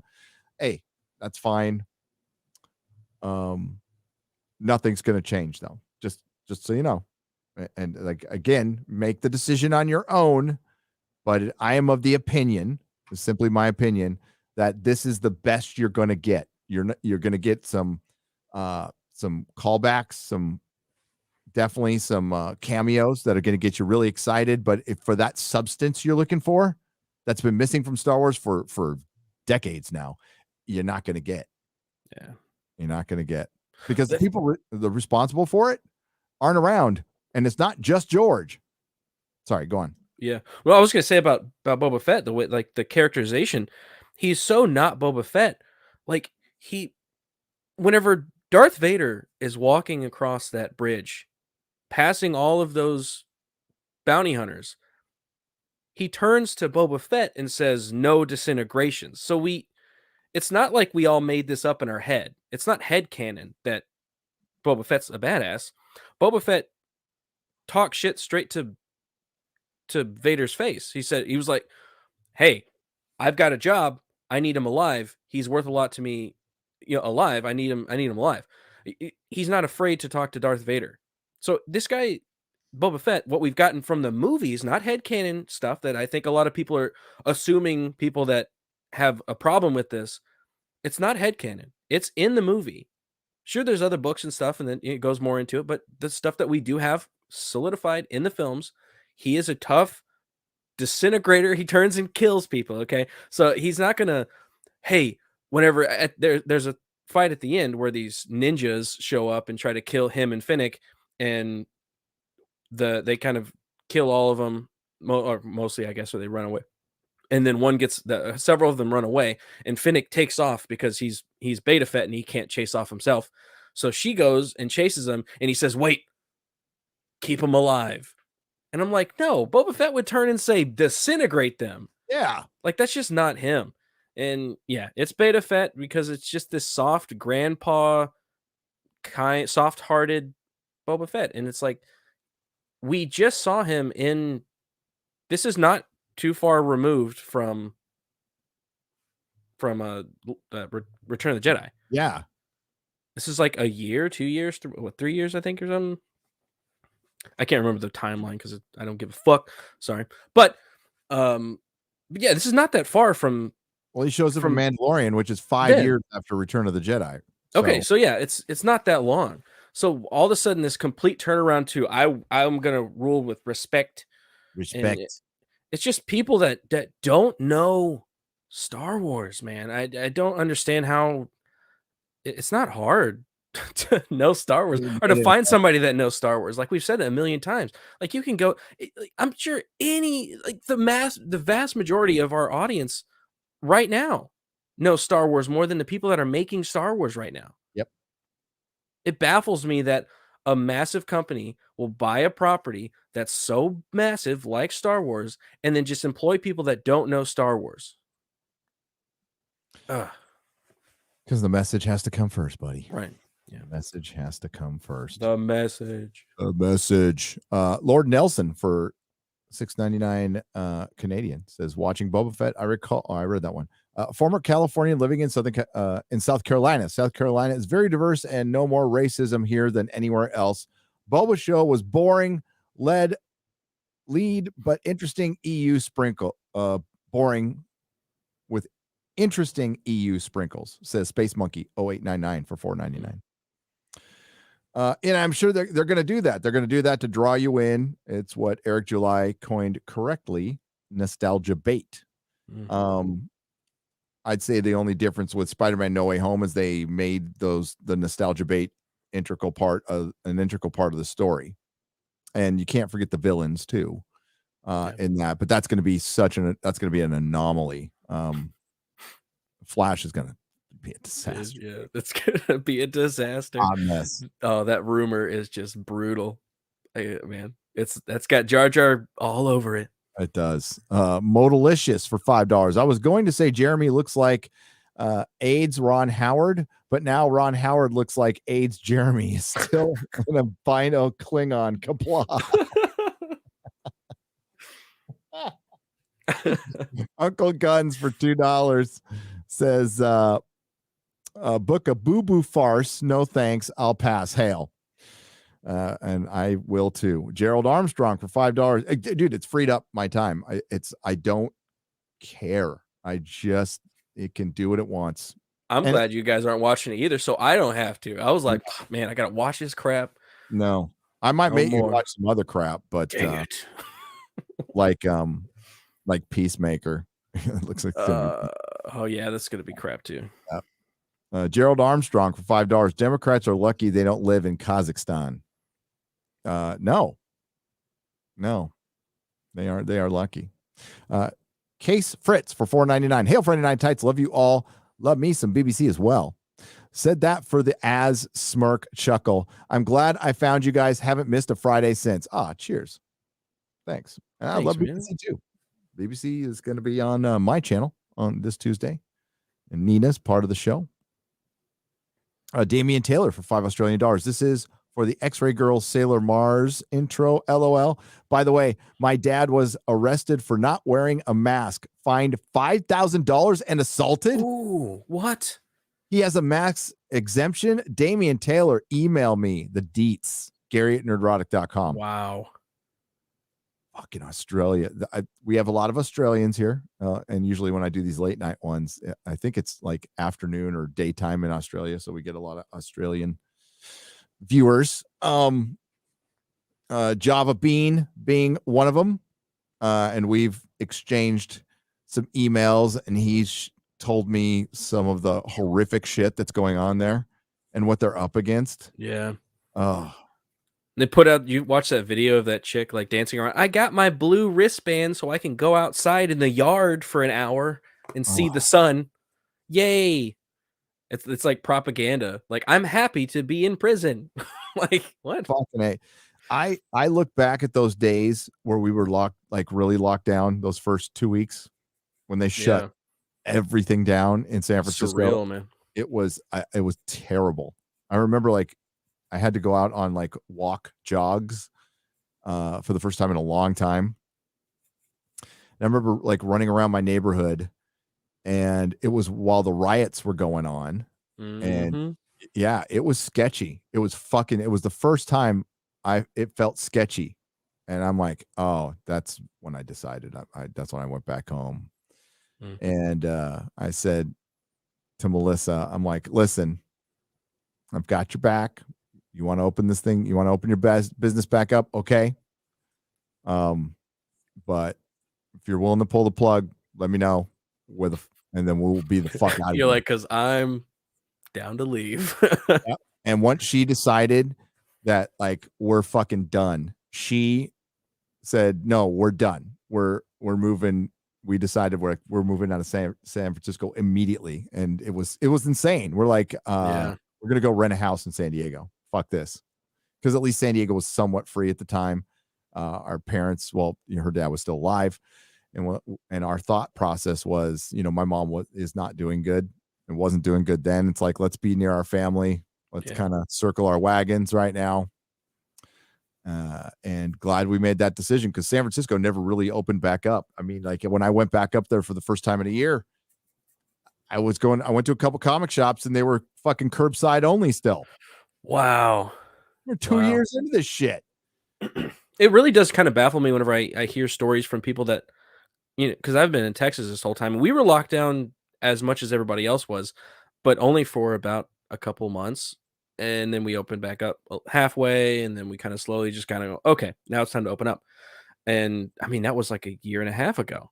Yeah. And I'm hearing stories from people that live in New York or live in California, and they've been in it this whole time. And I'm like, oh yeah, that's right. It's still like full lockdown for some people. It's nuts. It's nuts. When we visited out there, it was so nice going there, and it was just normal. I'm like, oh, Yeah. this is what normal life is. Panhead 413 for $4.99 says, can we make fun of the UCLA history professor who wrote a book saying Kyle Rittenhouse killed 2 black guys, and her responses are priceless? The Egyptologist who for some reason needed to sneak in the Kyle Rittenhouse justifiable killings in her book, and she got it wrong, and then she blamed the patriarchy and white supremacy. Right on fucking cue. Perfect. And in her bio, it says she's a researcher. A fucking researcher. You know what? It makes sense at this point. It really does. Most researchers are that way. So people are COVID testing their dogs and putting them down if positive. What? Oh no! No, not the doggos. Do we have a receipt for that? Like an article? Because that cannot stand. No. That's tragic. Give that to 4chan. They'll find them. Yeah. Fuck no. I mean, give me your dog. Like, I'll take your dog. I will literally messed up. I will take your fucking dog if your dog tests positive for COVID. Okay. Don't kill it. I will come and get it. Wow. Wow. Justin Rivera for $5. Who has the better angry rants, Az or Ricada? I would say, why would you ask who's better? You get both. You get 2 great rants. Yeah. I would say just be grateful that you get multiple great rants from 2 great YouTubers. Agreed. They're both very, very great. Rants. Their rants go great, man. They just go on, and every point is just spot on. You're like, fuck, that's what I've been wanting to say. So good. 1994 Q Dog for $2. LOL, Jeremy, 100K. Congrats. Time to get cornrows, fam. He should get some cornrows with that fucking facial peach fuzz he's got going on there. And he's not going to get rid of it because we're giving him shit for it. Yeah, he's going to keep. That's kind of. I love it. Jeremy way. Oh, I love it. Hope you all had a Merry Sixmas. Oh, dude, that's the best. Merry Sixmas. Oh, it's right there too. Shit. That is great. Yeah, Yesterday, Sixmas. I also hope you didn't forget to leave a well-done steak and a Diet Coke out for Donald the night before. Congrats, Jeremy. And here's to the liminal 2022. This rabbit for $20. Niku Yasha for $19.99 says, Ryan, you don't get it. The peasantry was near them. That must be referring to something last night. Sorry. Gunner for 20 Norwegian krona. 355 for 355, guys. 355 actually made 355. Yeah, did you hear that? No. The movie The 355. Oh, yeah. Oh, God. I was thinking the ammunition strike. $350,000. That's preview night. Dude, when are they going to learn? When are they going to learn it doesn't work? Like Ocean's 8, Ghostbusters. When are they going to learn? No, let them know. I'm all for letting them just kind of go down. I'll fight you naked for $5 says, I wish I had checked out this show earlier. Hi, Carrie. Well, hey, you can find all of our shows right here on Nerdrotic and on Nerdrotic Live. Or right here on Nerdrotic Live and over there on Nerdrotic. Forgot I was on Nerdrotic Live tonight. And yeah, the whole catalog is there. Oh, yeah. And they're numbered now. They're numbered. Well, yeah. It's going to go back. It's I'll task X-Ray Girl to do that. She likes to do the tedious clerical work. Then we got to make a playlist with all of them in order. I've run into a little problem with my website. That's what I need to talk to you about. I've used up all 200 gigs storage. I cannot upload. I have to get rid of older podcasts to put up a new one, which is what I'm going to do for now. But that means I got to find the archive stuff from like fucking 5 years ago, which is on I think it's on my Apple Drive that I haven't turned on in 3 years. So hopefully it comes on. Yeah. But I have to get rid of something to put it up. So yeah, FNT will be up there tomorrow sometime. But yeah, we need to, we need to figure that out. I need a big boy website now, not some WordPress piece of shit. But Olaf Van S for €2 says, did Tom get removed from Friday Night Tights or why did he leave? We talked about this on Real BBC. So Tom was when he first came on, he was kind of like a back. That's why he comes on later. He was a backup host, and it was basically he was supposed to come on the days that Quarter Black Garrett didn't show up. But then because Quarter Black was not, you weren't under an obligation. We understood that you were. I had another job. Yeah. So I said like, hey, just pop in when you can. And then we'll have Tom come in when Odin leaves. And that's the way it started. But then Tom just started coming in all the time. And I'm like, fine, whatever, but then when Carrie wanted to come on, I had to make a decision because we only have so many slots. Chrissy. So I say Carrie, sorry, Chrissy. I mean, I don't want to get like there's like payment involved too. So I only have so much of a budget. That's pretty much it. So Tom is still going to come on and fill in when we have somebody out sick. Tom's going to be one of multiple alternates that we're going to have when people are going to come in sick. So I'm going to roll or call in sick. So I'm going to roll different people in. But it's just difficult because there's so many people on, and I mean, and we love Tom. Like I love Tom. Yeah. Tom's awesome. Like it's not like we have any kind of beef or anything. It's just nope. You know how it works out. No, and that's Tom and I talked, and we were totally cool about it. He was totally cool about it. So, and this was 3-4 weeks ago. Grant for $5. I heard you guys know a thing or two about comic books. Can you explain the Image comic book unionization thing? A little bit. The clerical workers unionized. They got recognized. And I don't even know if all of them are full-time, and they were asking for reasonable pay, which is always a fair thing to ask for. But my guess is they hired a bunch of SJWs who this is their first fucking job, and they just like, we're gonna unionize because that's the liberal way. And they don't understand that they work in California. I think Image is still in California. Maybe it's not. California, and it used to be in Berkeley. Then it went to Portland. Where's the Image now? Yikes. Let's see. California's at will state, so you can union up all the fuck you want. You're still going to get fired whenever they want to fire you. Image Comics is located in Portland. Portland. So I don't know if they can. I don't know if it's at will or not in Oregon. That's what they get. You get what you get. But they want editorial. So the crazy thing is they want editorial over books. A janitor basically, and somebody goes and gets fucking coffee wants editorial. So it just sounds like a bunch of dumb fucking kids who unionized, and it's not going to get them anything. It might California minimum wage is going up to $15 an hour this year, so they're going to probably get their raise. So what Image will probably do is give them their raise to $15, and then it'll be the minimum wage. Yeah, then it'll just take an effect. It's going to get some of them fired. There was 12 people, and the vote was 7-2 for some reason. I'm not really sure. Yeah, they've talked about comic book unions forever. It's a very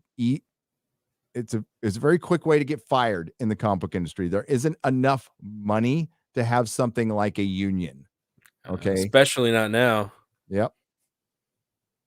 Oh yeah, they will outsource your ass.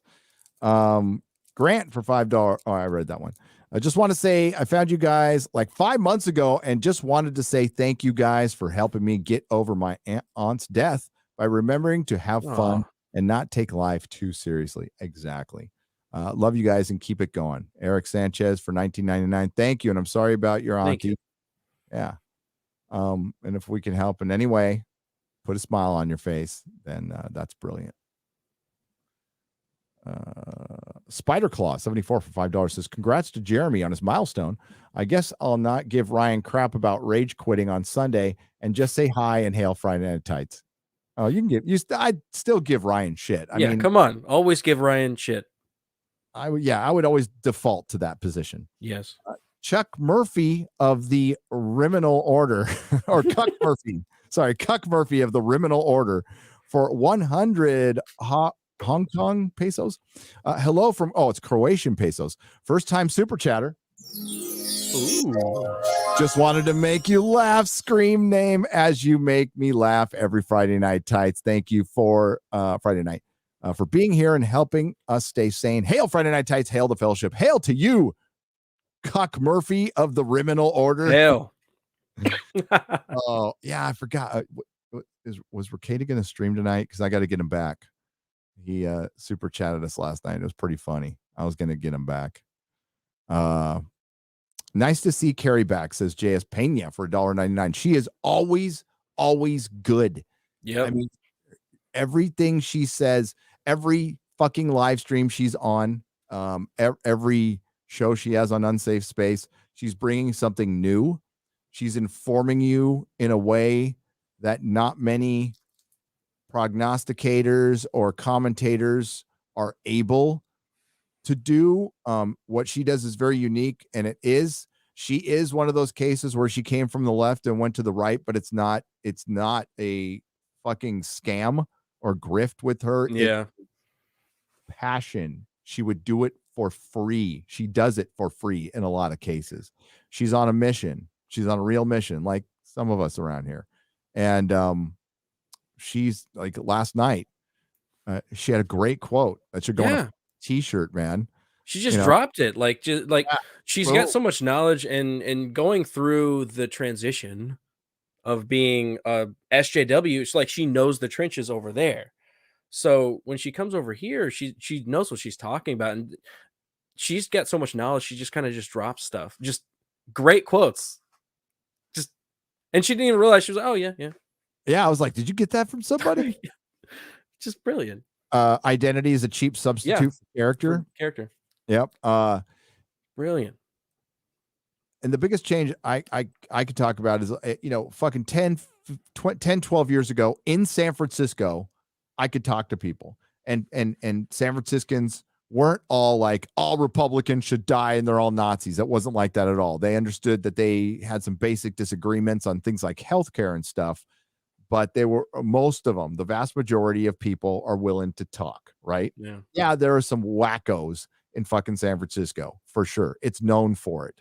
But now, like, the entire left seems to have turned into San Francisco, like the hard line wacko Berkeley, not even San Francisco, Berkeley. Fucking San Francisco is conservative compared to Berkeley. Berkeley is commie town. Like, it's palpable. You can feel it when you go over there. I think it's an infiltration. Like, I was talking to somebody, we were saying, talking about the flip. They brought up the party flip. The Democrat, or the I guess the liberal left, were all for free speech and people's right for freedom, and then it all of a sudden now it's like the opposite. And they were saying the flip, and I don't think it was a flip. I think it was an infiltration of communists.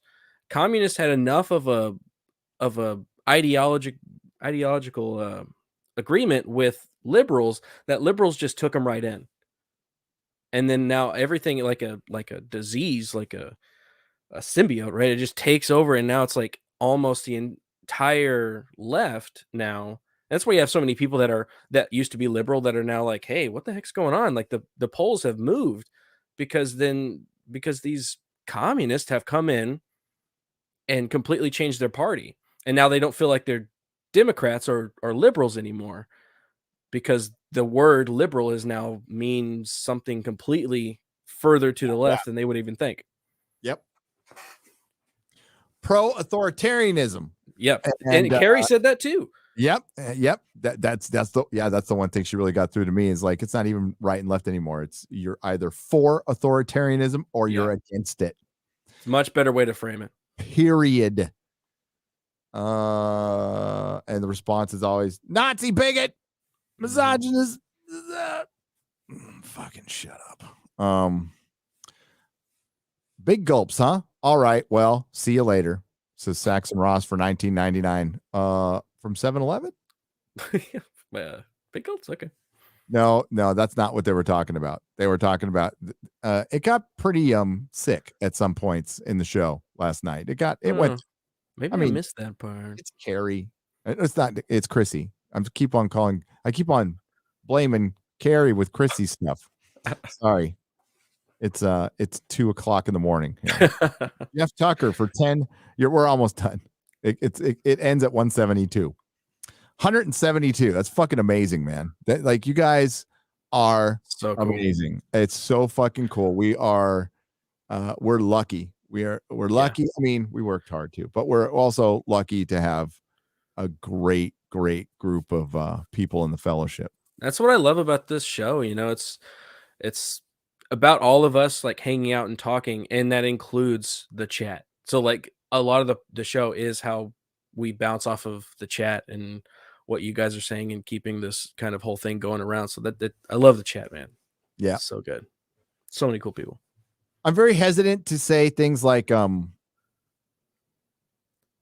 fans. I don't particularly like using that term, because I'm a fan too. So we're fans. We're a fellowship of fans. I don't want to, like, I'm propping myself or anybody else over anybody in the audience. That's not how I see it. So if you hear me try to struggle with that sometimes, it's because of that. I just don't like saying it, because it sounds like, to me anyway, like I'm trying to prop myself up or bullshit. Yeah. Like, that's why I like words like the fellowship or my fellow paying customer. That's, that's what we're all just here together. And, somewhat like-minded. We don't always agree with each other, but we know, when for one, how to laugh still. I figure it's just the group of people in America who don't have a stick up their ass right now, which is nice. Mm-hmm. Brightest day for $2. X-Ray Girl dropping bombs out the gate. She was, by the way. X-ray girl looks like this sweet, nice Mm-hmm. little girl in the corner, typing away on her keyboard with her 7 words a show. She's Hey. a fucking firecracker, that one. Yep. Okay. She is a firecracker. Do not mess with her. Looney Lenny for $5 says, "Hail Friday Night Tights. Hail to you." Hail. Thomas TRW for $5. All hail FNT. Would you rather have dinner with Alec Baldwin, George Clooney, and other Hollywood hacks, or be forced to watch Ghostbusters 2016? Oh. I think I'd have dinner with Alec Baldwin and George Clooney and leave them with the bill. Oh, that's a good way to go. I Eat think. like a fucking slob. I would just, and I like, yeah. I'd be nervous that I'd get assaulted, either Oh yeah, could I pat sexually or just can I dodge bullets? Maybe I wouldn't bring my kids. Oh, no way in hell. No, yeah. You see what the fucking went down on Twitter today, dude? That was. It was really entertaining because people outside of our immediate sphere picked it up, and it was good popcorn time. It was good, and I'm glad maybe some people on the right learned a couple of lessons today. You think? Hopefully. Yeah. Wow. Damn. First Joe Biden, now Jack Murphy. Ryan can't get a break, says JS Pena for $4.99. Oh, yeah. Ryan's going to get to 100K, which will be phenomenal. Yes. Because it was just a couple of years ago. I was at a meetup with that kid in San Diego at Comic-Con in 2019 saying, I think you got it. I think you should try doing this YouTube thing. Dude is a hard worker, man. Like, he's got a lot in the tank. Yep. Oh, I mean, I hate him. He sucks. He's what a jerk. I know. That's what I meant to say. No. I remember when I had that much in the tank. I remember those days. Ooh. Turn your head and cough, please, for $2. Says, okay, boys, bend over and face the wall. Who's first? Ryan. Could I pay you 1,000 pounds to watch Batwoman to see your reactions as your brain cells slowly decay one by one? Laugh my ass off. Keep fighting the good fight. R.I.P. DC. R.I.P. Marvel. R.I.P. Doctor Who. Alex Southern. He might take that, but he's been doing that anyway. Oh, you want to watch him do a watch party? You want to watch him reacting to an episode? I think he should. I don't want to give him anything to do, but I think he should do that for his members. I think if he did that for his members, that would be great. Really cool. Because I used to do that with Star Trek. Oh man, God, the time it was which I'm trying to figure out what episode it was. I can't remember. I started throwing a bunch of it was when Mikey Spock gave the fucking speech to Spock to basically find a Captain Kirk. I started throwing everything in my fucking room. I was so fucking pissed. I'm like, fucking, they really did it. Because I joked about that before Star Trek started. I joked that, she's probably going to be the everything to Spock. She'll be the girl that's the key to everything. Yeah. And she'll make him a better man. She'll make him a better Vulcan, and she'll introduce him to Kirk or something like that. And that's practically what they did at the end of the season. Dude, okay, I'm spitballing this here. Okay. We need to have a setup where it's based around that, where we, you just watch a show. We get a group of people watching the show, and the audience gets to watch the show with us. That would be great, because those are the reactions, man. Like whenever I was watching Game of Thrones, season 8, episode 6, it was like that, where you have those moments where you just get up and go, what the hell? And that'd be so entertaining. I think it'd be a lot of fun. Yep. Yeah. And Ash should definitely do it. If you look on one of the earliest videos on this channel, I was doing a live stream before episode it was episode 5. It was the long night. So I started watching it while I was live for like 10 minutes. I'm giving a reaction to it. And then I'm like, hopefully this will be good. Yeah. See you in about an hour. And then, the infamous Yeah. live stream. Yeah. Happy You get New some Year. good material. I'm just gonna say you get some good material. Yeah. All right. A Ray for $10 says, Happy New Year, Friday Night Tights. If you would, shout out the new comic series, The Awakening. First issue dropping soon. No woke bullshit. No politics. Hang on. Ooh. No message. Just good stories. Hashtag become the culture. So it's called The Awakening. I'm assuming it's on Indiegogo. A Ray for $10. Let us know where it is. Or if you're just doing it on your own. Toxic Man flew for $5. The song Sound of Silence was written for the start of Nerdrotic live streams. Hashtag waiting for Nerdrotic. See, these things are backwards. 107 to Alex Southern for 10 British pounds. Gary, if RTD pulls off the unthinkable and reinstates the first Doctor as William Hartnell, retcons all the Jodie era, and fixes everything else, will you shave off your beard and mustache? All hail Friday Night Tights. Yes. Yes. I'd shave my fucking body. I'd have a shorn scrotum if he did that. A shorn scrotum. It's really quite breathtaking. But that's Alex. It ain't happening. It ain't happening. I mean, I can grow all that shit back, by the way. So that's the thing. Not a big loss, I guess. Not a huge. I mean, it takes. Might be a little uncomfortable, a little prickly, Yeah, to get, for one, the beard. I was thinking the scrotum. Yeah. Well, to be honest, I mean, I wish all the hair was gone. But like I'm not going to be one of those guys. I'm not going to manscape or any fucking shit like that. But, so no, I was thinking the beard, it's not just like the first time you grow it long. It fills in like as you trim over years. So it gets bigger over years. And so it's not like just a bonsai. Yeah. It's not just a thing you fucking grow back immediately. It takes a while. I remember when Gavin McGinnis shaved his and he looked so funny.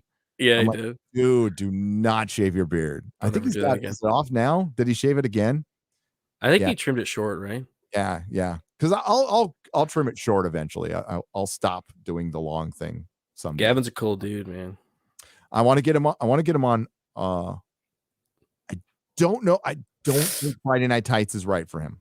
I was gonna say the same thing. Yeah. He's a little bit of a firecracker. Every time that we had him on the show, he was always doing something crazy. He was like projecting Steven onto the wall behind him when he was talking to, he was always just crazy. So I don't know if he would do that like a whole show.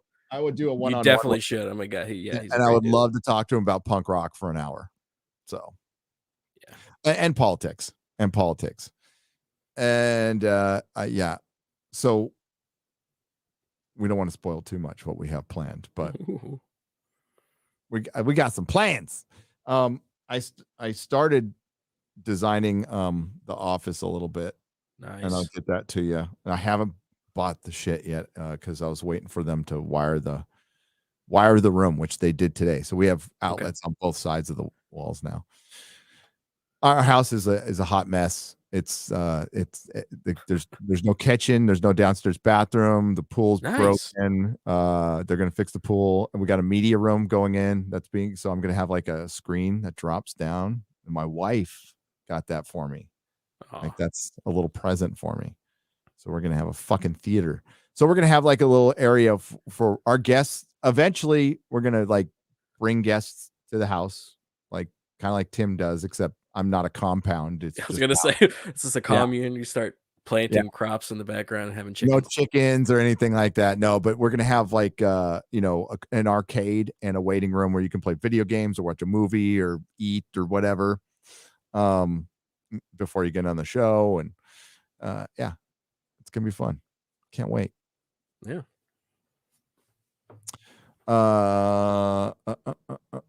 Alex Southern, I read that one. So Dio Brando for $17.99. Hail, looking forward to Friday Night Tights has helped keep me going. I had my cat put to sleep. No, just now.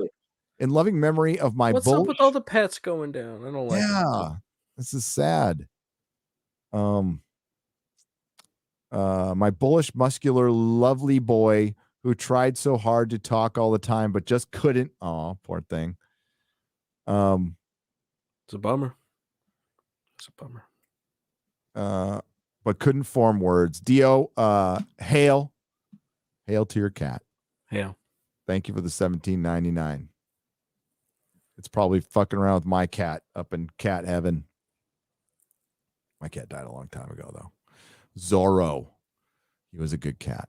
Oh, I had one named Nightmare. Oh. He was an alley cat. Oh. Big old kid. Nice. Yeah. Then he disappeared one day. It was weird. Oh. But he was one of the, outside cats. He was a tough cat. Florida man tip, just the tip, I swear. Number 1, don't be the guy who doesn't prep for anything and says, if things get bad, I'll just go to my prepper friend's house. Be a man, prep you for your own family. Fully automatic for $10. Well said. And that's the final super chat from Friday Night Tights. Yeah, you don't have to dig a bunker and all that shit, but we have canned food supplies. We have all that. We're ready to go. Yeah. Get a couple jugs of water just in case. Yeah, water. And that's even just for, national disasters, just weather stuff could even put you into that situation where you would need that stuff. So it's just smart. No, dude, Tim's got all that stuff racked up at his compound. Yeah. And I definitely want a mini version of that. I was thinking a cabinet in the garage or something like that, where we put all the extra food and stuff like he has, but he has it in secret compartments and rooms. No, I totally get why he wanted. There's a canned food with anywhere in the house you could reach out and grab one. Without getting into too many details, I completely understand why he wanted the cops the fuck out of his house. Yeah. They didn't have a right to be there, and I'm not saying Tim's not doing anything against the law. I'll tell you that right now. Everything he has is up to snuff and legal. But I still, that doesn't matter. What if a cop raids my house? Well, I probably shouldn't. But say you have some cash on the table and they come in and they just forfeit that cash. You've heard all the horror stories about them forfeiting cash out of people's cars who are just going to Vegas to gamble, and they go, we think it's drug money. And then, it takes you months to get it back. Rakeda and I were talking about that in our Liberty stream. That's fucking terrible. Dude, it's not just limited to cash too. They'll do that with any piece of property you have. I've heard stories of the police departments just taking your whole house and then just saying, well, it's evidence, or we're holding it, and then they just hold it, sell it at auction. Then that's how they make money. There's no private property. If a government entity can come in and just take your stuff, this is it. This is that incremental change that they're trying to make to where they eventually have no fucking property, and just over my motherfucking dead body. No way in hell. Watch Close Encounters of the Third Kind. Fucking brilliant movie. For the first time tonight, I was amazed at the relevancy regarding the government today and PCH ops. Need opinion on chairs. They are very expensive. Bad net. Get this chair then. And you can go to my Amazon page and you'll find it. It's fully ergonomic or whatever. And it's light. And this thing is fantastic. I haven't had any back or neck pain other than if I sit here for 12 hours, which will give any human being. That's anything, yeah. And I've done that before. I recommend get one of these chairs, get a standing desk, and mix it up because because there's going to be I'm going to do some videos standing when I do go to Texas. I'm not going to do everything sitting down anymore because I'm just getting old. It's just good to stand up and stuff. It It's really- a little different feel for videos. Standing up, sitting Yep. down, Like- mixing it up. Yeah, like it'll be the shorter ones, like Jeremy Johns style. I like Jeremy Johns. I think Yeah, I like him a lot. movie takes are a little off sometimes, Not but always, he seems on like a point. nice guy though. So Yeah. 6 hours till the final season of Attack on Titan starts. Have you started watching any of it yet? I haven't. Jackass 992 for 10 Australian dollars. But I like it. I'm a fan. Just the first episode, but what I saw, I liked. It'll be Just need to eventually. go in. Yeah, I'm going to get around to it someday. Those animes though, sometimes they're really great. Like Cowboy Bebop, it's like one season, you're done. But then some are like 8 seasons, and you have to really get in the lore. And it's a lot of it's a lot to kind of invest into. Yeah, I'm going to watch, like, I got to finish The Expanse. I've got to watch Picard again. I've got to watch The Witcher again. Peacemaker's coming out. But hey, not watching Boba Fett saves me a bunch of time. And I want to start doing random Doctor Who reviews for my members. So, and then I got the book club to start up once we get to Texas. I got to talk to you about that. We're going to be doing that. We're going to be finishing up A Song of Ice and Fire and For George. Yeah, that's right. Yeah, we're going to plan that out. The leftists solved the civil asset forfeiture abuse, right? Because they're anti-cop. F name, I name for $5. I heard that that was actually getting some bipartisan support to get rid of that. I don't know if there was a follow through, but Nick Rekieta was mentioned that there was bipartisan support for it. So let's hope there is. Okay. Yeah. I like personal property. I don't know. I may be crazy. Watched Anchorman yesterday. Still holds up. News team assembled. Nuclear Winter Gamer for $5 Australian dollars. Still holds. Times are changing. Ladies can do stuff now. What? Were you saying something? Look, I don't speak Spanish. It's the ultimate San Diego movie, by the way. So San Diego is okay. A whale's vagina. Yeah. To explain San Diego to people not from San Diego, ultimate little brother syndrome, just ultimate to LA. So, and it's not something like the rest of the country knows a lot about, but San Diego is like really different. Like everybody likes to lump Southern California in this one big thing, and it's not. San Diego is extremely, extremely different. San Diego's a lot like Orange County, but nothing like LA. So I was just talking earlier before you got on, Cobra Kai is the ultimate like Southern California show, and not like Los Angeles. It's more like the Valley, Orange County, and San Diego. Just like the feel of it. Yep. And like how the characters act and stuff. It captures SoCal culture perfectly. And Johnny Lawrence is a SoCal dude, like your prototypical SoCal dude. He could have been a surfer or a metalhead, but he's just the guy you smoke weed with out, when you ditch school. And you go to his mom's house, and he lives in a trailer, like in the back of his mom's house, and he ditches to go surfing, and he gets all the best weed. He's got a hot girlfriend, in high school. Yeah, everybody's got a Johnny Lawrence in their life from SoCal. Okay, that's it. If I missed the super chat, I'm sorry. We'll get it on another square up. You guys are bad. You're not supposed to give super chats on the square ups, but you did. Eric, you didn't have to stay the whole time, but man, you did. Trooper, everybody who hung with it. God, we had 12 people. We have more people watches now than because you're here than an hour ago. So everybody, man, thanks for hanging in there with us tonight. It was great chit chatting away. Yeah, and I'm going to try to do more of these. We're going to try to do the square up like within 24 to 48 hours. What's up, Draco? Draco's a good one. One of my members. Hail. Hail.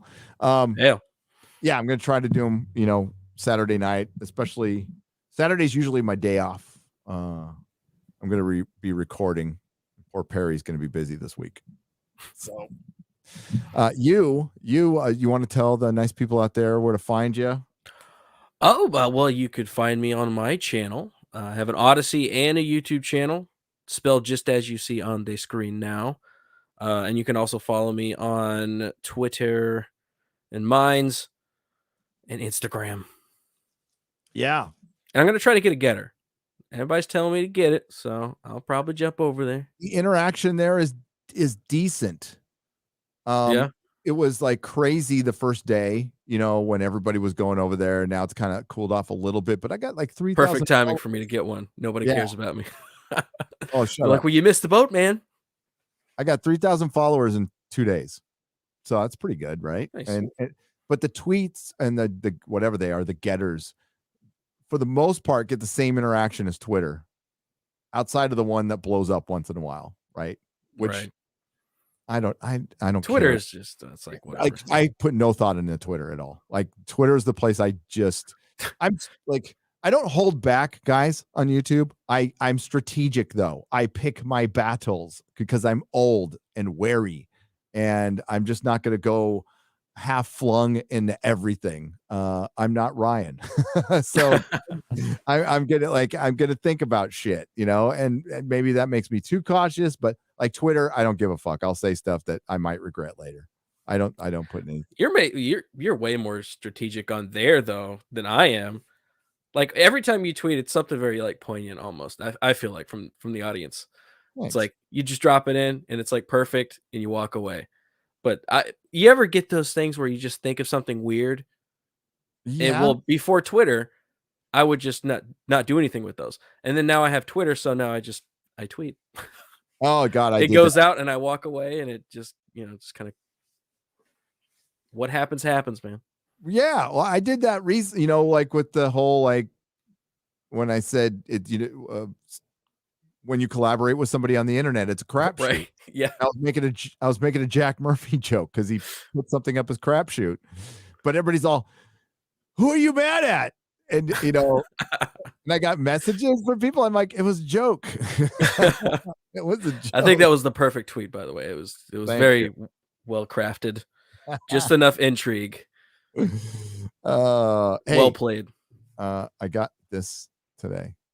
My Willem Dafoe head to go on my Green Goblin 1/6 scale. That's well painted. It is really well done. Because the Green Goblin 1/6 scale that they made doesn't have a head, so now it does. And just to point out this is what fans do. Like, I fucking like Spider-Man No Way Home, and it kind of reignited my love of the Raimi stuff. So I went out and I fucking searched the interwebs. That's very nice. Found 2 of these, man, so I can give one to Az if he doesn't have one. But does he have a Green Goblin? Oh, he's got to get. He does. I got to get one. I don't have a Spider-Man. I need to get a Spider-Man.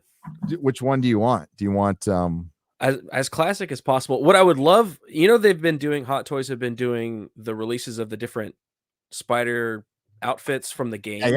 Yeah. What I want them to do is release the classic suit from that game, because that classic suit was spot on. It looks so perfect, and if they made that into a Hot Toy, man, I would get that in a second. I'm pretty sure it's on pre-order. I'll send you the link. You got it. Oh, for real? Yeah. Go on Sideshow, and there you can. There's the classic suit for pre-order. The other good one is the Spider armored suit, which is the classic suit and it's just shiny. That's all. Yeah. That's a good one. Hang on, before we go, I'll find that for you. I'm pretty sure. Dude, I would buy that in a second. I got my Batman's. You got Arwen? I got my Arwen and Deathfrock today. And I'm gonna get my Legolas Helm's Deep and my Venom tomorrow. So it's Venom. What Venom is it? Is it like comic accurate or what? From the movie. So is it larger than it would be, right? The white spider. Oh, so it's from like the first movie? Yeah. It's from the first movie. Oh, I guess the second one, he kind of had a white spider, vaguely. There it is, right there. Oh, here, I'm going to give you the link. Here, I'm going to share it with you first. Give it with me. I want to see it. I'm going to show it to everybody. This is fucking badass. Oh, no way. Yes. Dude, I'll, I'm buying one right now. hang Holy on. shit. I'm I'll so shoot you happy the right link now. in the private chat, dude. Because it's so spot on. It's like the ultimate Spider-Man, not ultimate Spider-Man, but the perfect representation of what Spider-Man looks like to me in my head. Yep, it's gonna come out in a couple months too. Oh You'll my get it god. soon. Beautiful. It's beautiful. I'm so happy right now. All right. Hey, again, thanks everyone. Tune in to Hot Toys on Az's channel or Robert Marburnet's and Real BBC Tuesday, nooner. Oh, okay. Real quick story. The Nerdrotic Nooners are going to be very infrequent until I get to Texas. When I get to Texas, we're back to Monday and Wednesday, and maybe more. Okay.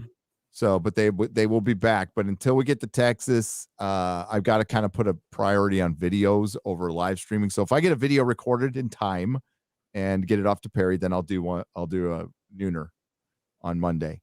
If not, I'll let you know. So pay attention to the community section and on Twitter. But I really miss doing the nooners every Monday and Wednesday. Those were so much fun.